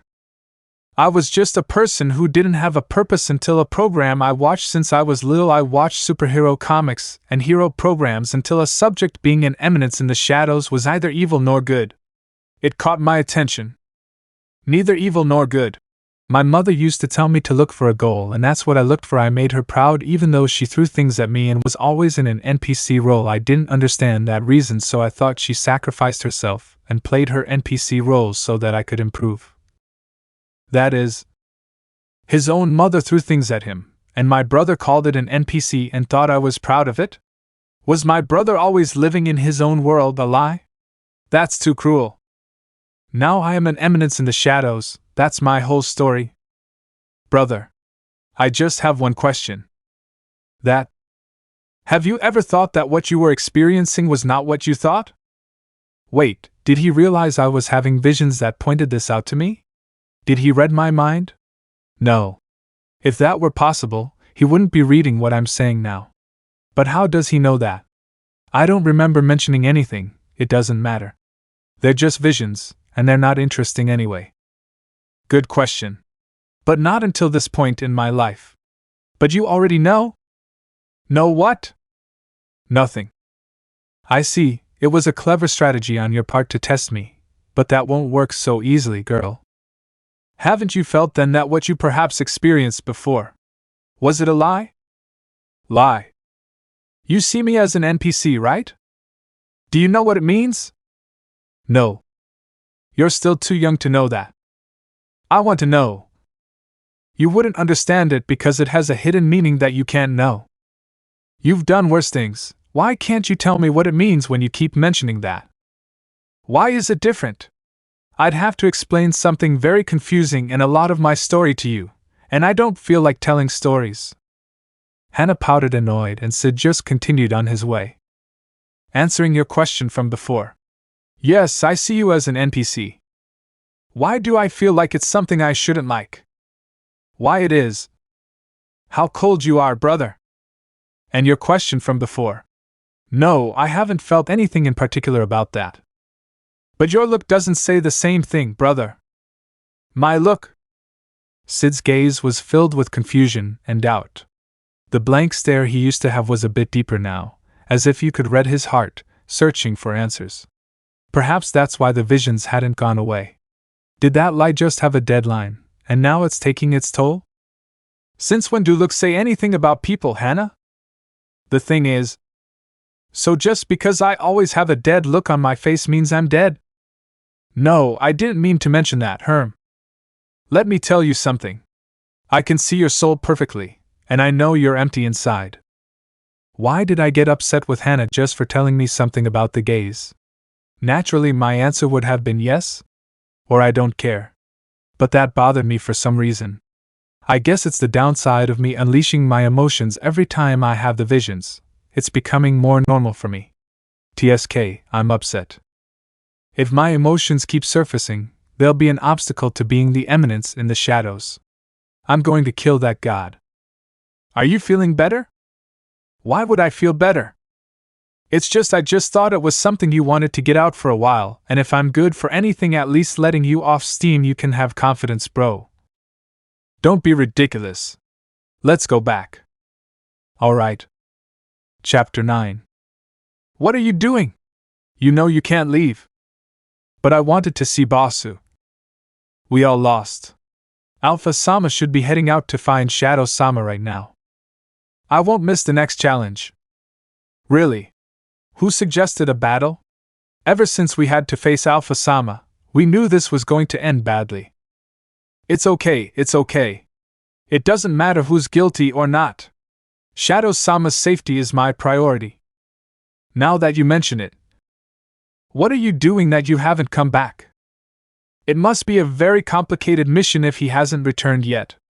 I mean, he doesn't usually take long to return, right? Only he knows something that we do. We shouldn't rush to judgments so quickly.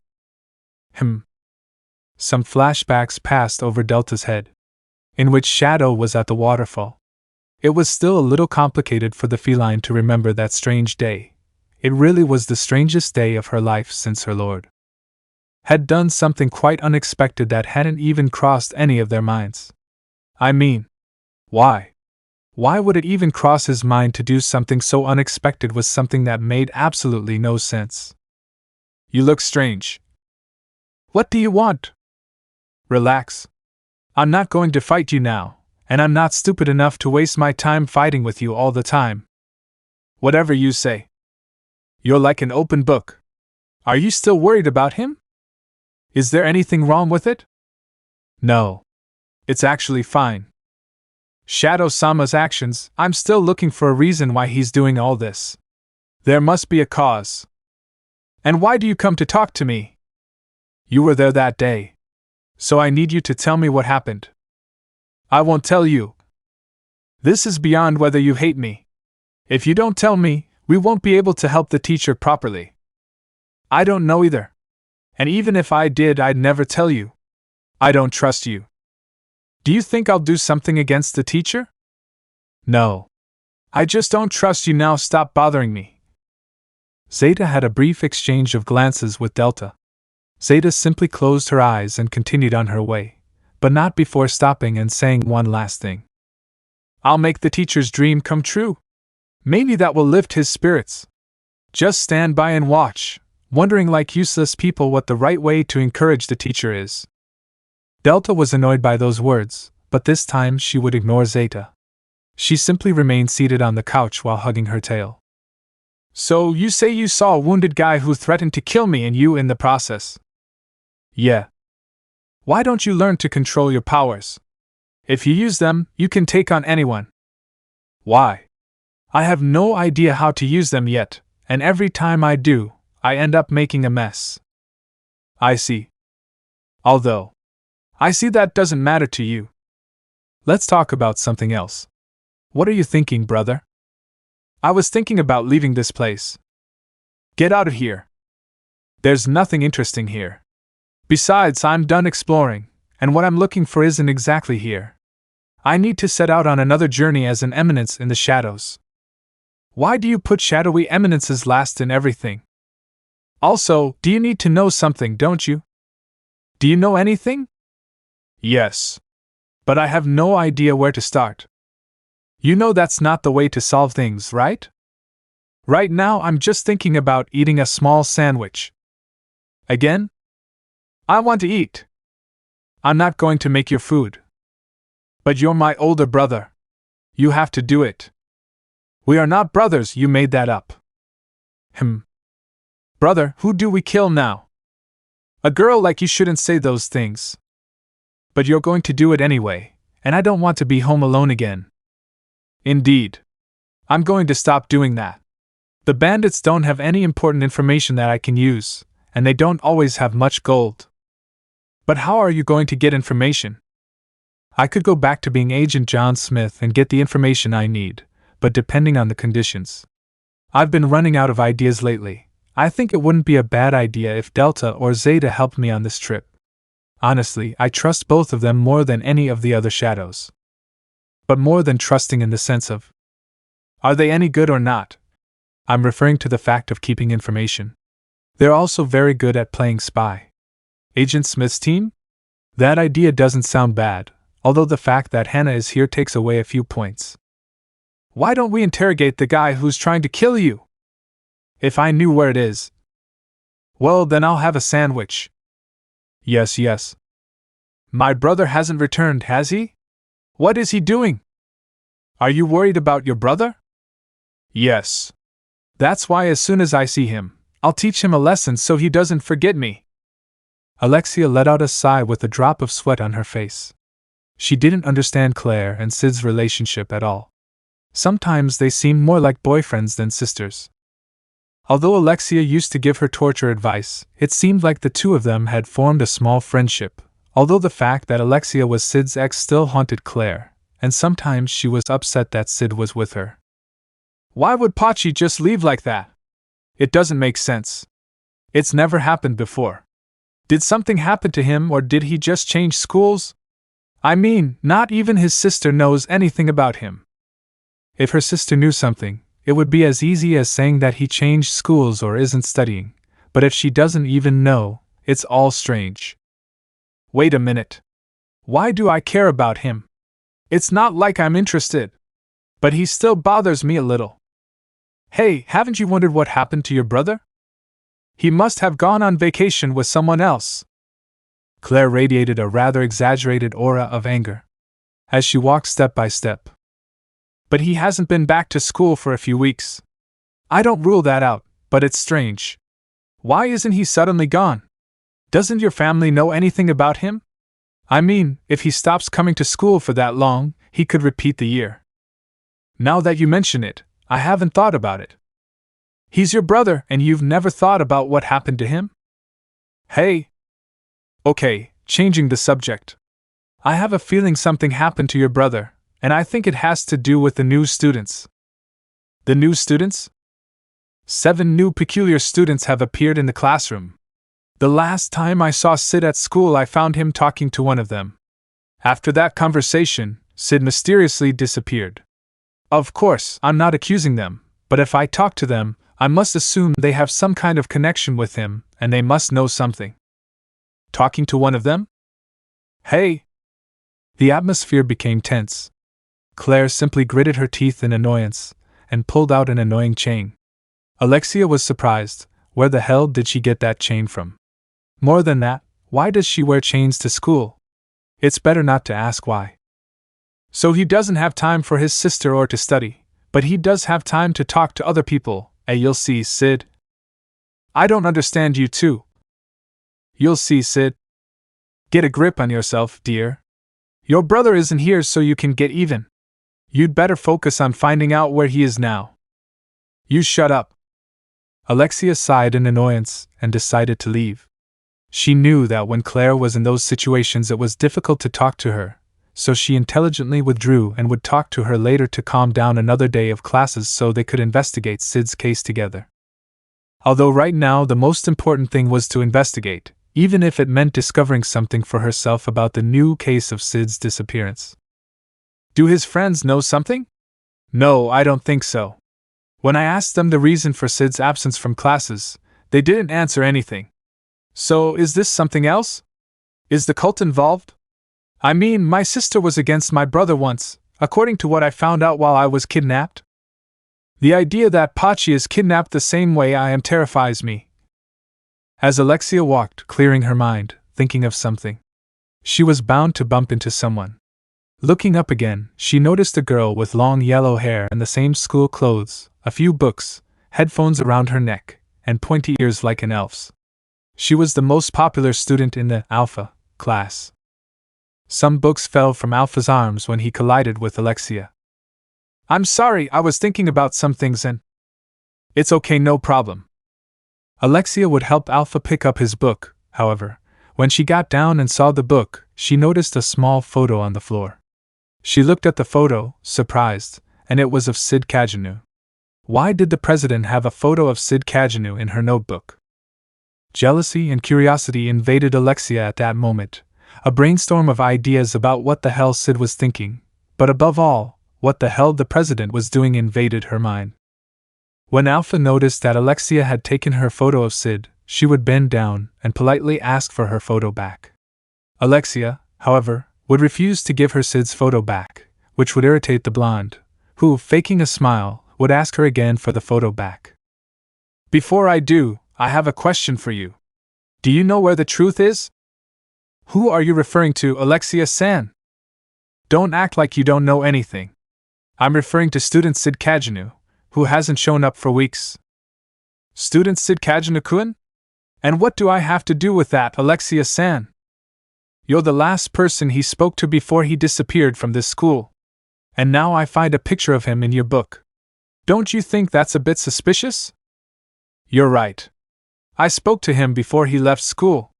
But I don't know what I have to do with it. Have you considered the possibility that maybe he just transferred schools? That's a lie. His sister Clare told me that not even she knows where he is.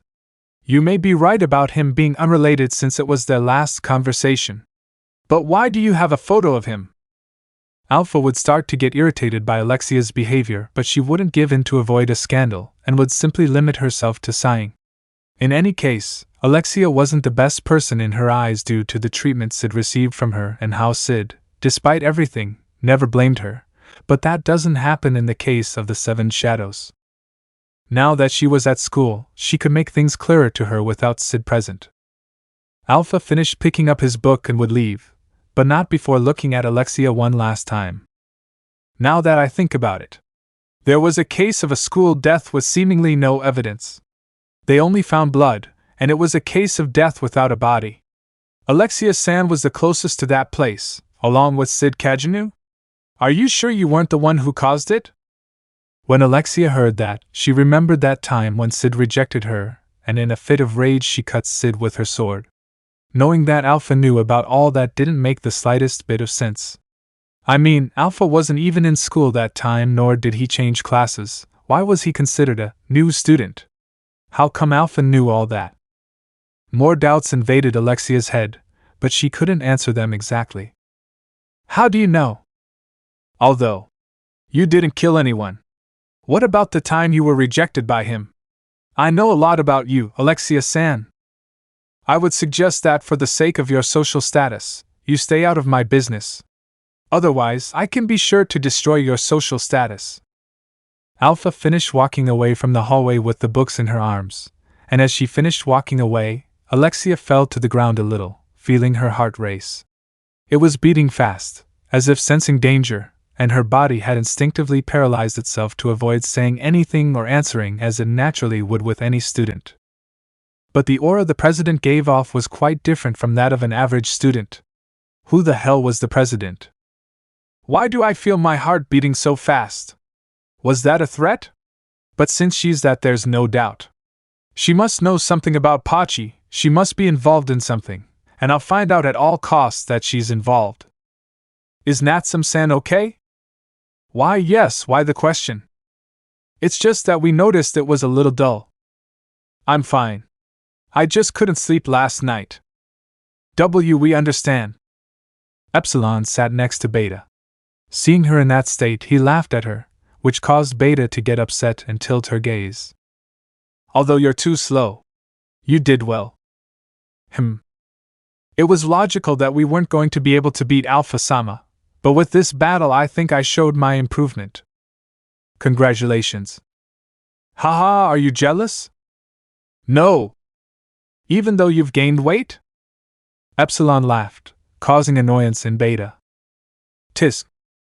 CHT. If it weren't for that stupid wolf I could have won, but she had to get in the way of my plans. Zeta clenched her fists in annoyance. However, she resigned herself.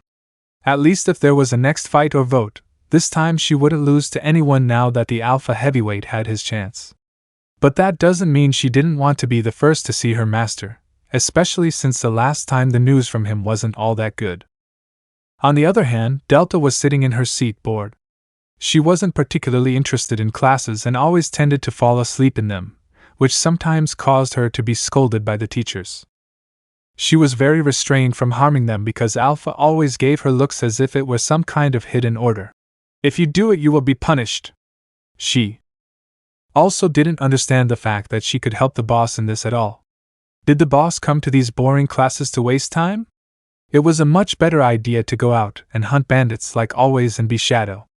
Of course, that was her mentality after all. The Numas had been in charge of healing the 7 shadows, however, despite this, the blows still felt a little like a side effect. It was normal.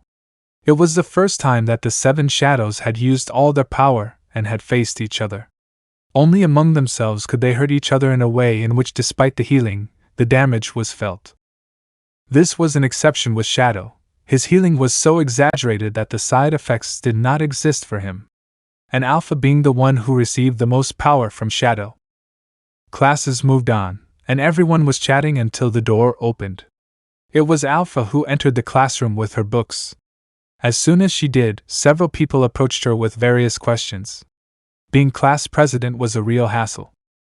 She had to answer questions and collect things, like money for events or prizes for raffles, as well as take care of class reports. Alexia stared at Alpha with some fear, remembering their previous conversation, but she knew that making a fuss now wouldn't help, especially in the classroom. Alexia was going to find out everything she was hiding no matter what. She needed answers. How could the president know such informative information about her? Could she be some kind of spy? Does this have something to do with Cid's disappearance? On the other hand, Alexia refused to tell Clare anything because she knew that if she told her, Clare would start a ruckus against Alpha, and if Alpha found out, he would suspect Alexia and it wouldn't be good for him. The best thing would be to tell her if, in the case of having information and proof. Cid was getting some of his things ready for the apartment. Hannah watched what Cid was doing and approached curiously. "What are you doing, brother?" "It's time for me to leave here. I'll take a trip to the city. The ruins of mystery must be there." Ruins of mystery? The ruins where the 3 heroes who defeated Diabolos discovered the way to seal Diabolos. Maybe I'll find something. Of course, even though I mentioned something like sealing devils, it still seems a bit incoherent to me. Didn't I know that what I said had become popular? But the idea of sealing caught my attention. Also, the fact that the city where I had to go to investigate the ruins was the closest to God. Could there be believers? In my past life, that would be equivalent to churches, I suppose, although I was never a believer. But here I confirmed that a guy pretends to be a god or is a god. There is probably useful information. It's the first time I've investigated so much on a subject, now that I think about it. I never took charge of investigation matters myself because I always left it to the girls, but it doesn't mean that I don't have knowledge. It just wasn't necessary to use them. I guess that now it is. Who is Diabolos? I have no idea. But there are books out there, so if you're interested, buy one. You're a cheapskate. After classes, the 7 shadows stayed in the classroom until everyone left. However, Alpha noticed that Alexia hadn't left, she was still there. Upon hearing this, Alpha sighed. She knew that now the conversations weren't going to be able to take place in the classroom because Alexia probably had her in her sights, thinking that maybe it was a bad idea to threaten her, and that she had gotten carried away. The meeting will be held elsewhere. And that president? Beta answered, a little unsure of Alpha's decision. The name, president, was used to avoid saying, Alpha-sama, and raising suspicions. I have important matters to discuss in the student council room. Student council disa? Follow me. Alpha would walk out of the classroom. The 7 shadows would follow her, confused, but upon noticing Alexia's presence, they found it strange. Had something happened? Alpha would open the door to the student council hoping the 6 shadows would come in. They would all do so and Alpha would close the door. Shall we use the conference room? I thought we'd only use it if someone got suspicious. Epsilon questioned himself with his arms crossed. Now that I think about it, the conference room was a good idea. Beta smiled. The idea was clearly his, and it had finally been used. Well, Alexia Midgar is probably suspicious of me. From you? She saw my conversation with Shadow before she left school and probably thinks I have something to do with it. If she finds out about what happened, it could be a nuisance and our status here won't last long. So be very careful, everyone. From now on, she'll probably be a little suspicious of you, which is why I came to gather you here, but get rid of those suspicions. Can't we take care of her? Zeta exclaimed with doubt at the suggestion. We can't do anything at school without his orders. We're here to improve his stay once he returns with the benefits we'll earn here. If we make one change, like making people who talk to him disappear, he might get upset. How complicated you make it. But he's right. Alpha-sama, tomorrow is the weekend then. Will you be seeing Shadow-sama? Yeah. Alpha-sama let me go with you, Disa. No, the condition was who will win the battle. But I want to go see Bossa. I need to know what's going on with him. Delta misses the boss. In that case, I'll give my report. But no one will come with me. Until the next vote on who's next. Okay, Disa. Let me know in the comments below if you guys want the next part. Also check out my other video that has been shown and left. Thank you for watching. If you enjoyed this video please like and share this video. And have a fantastic day. Bye.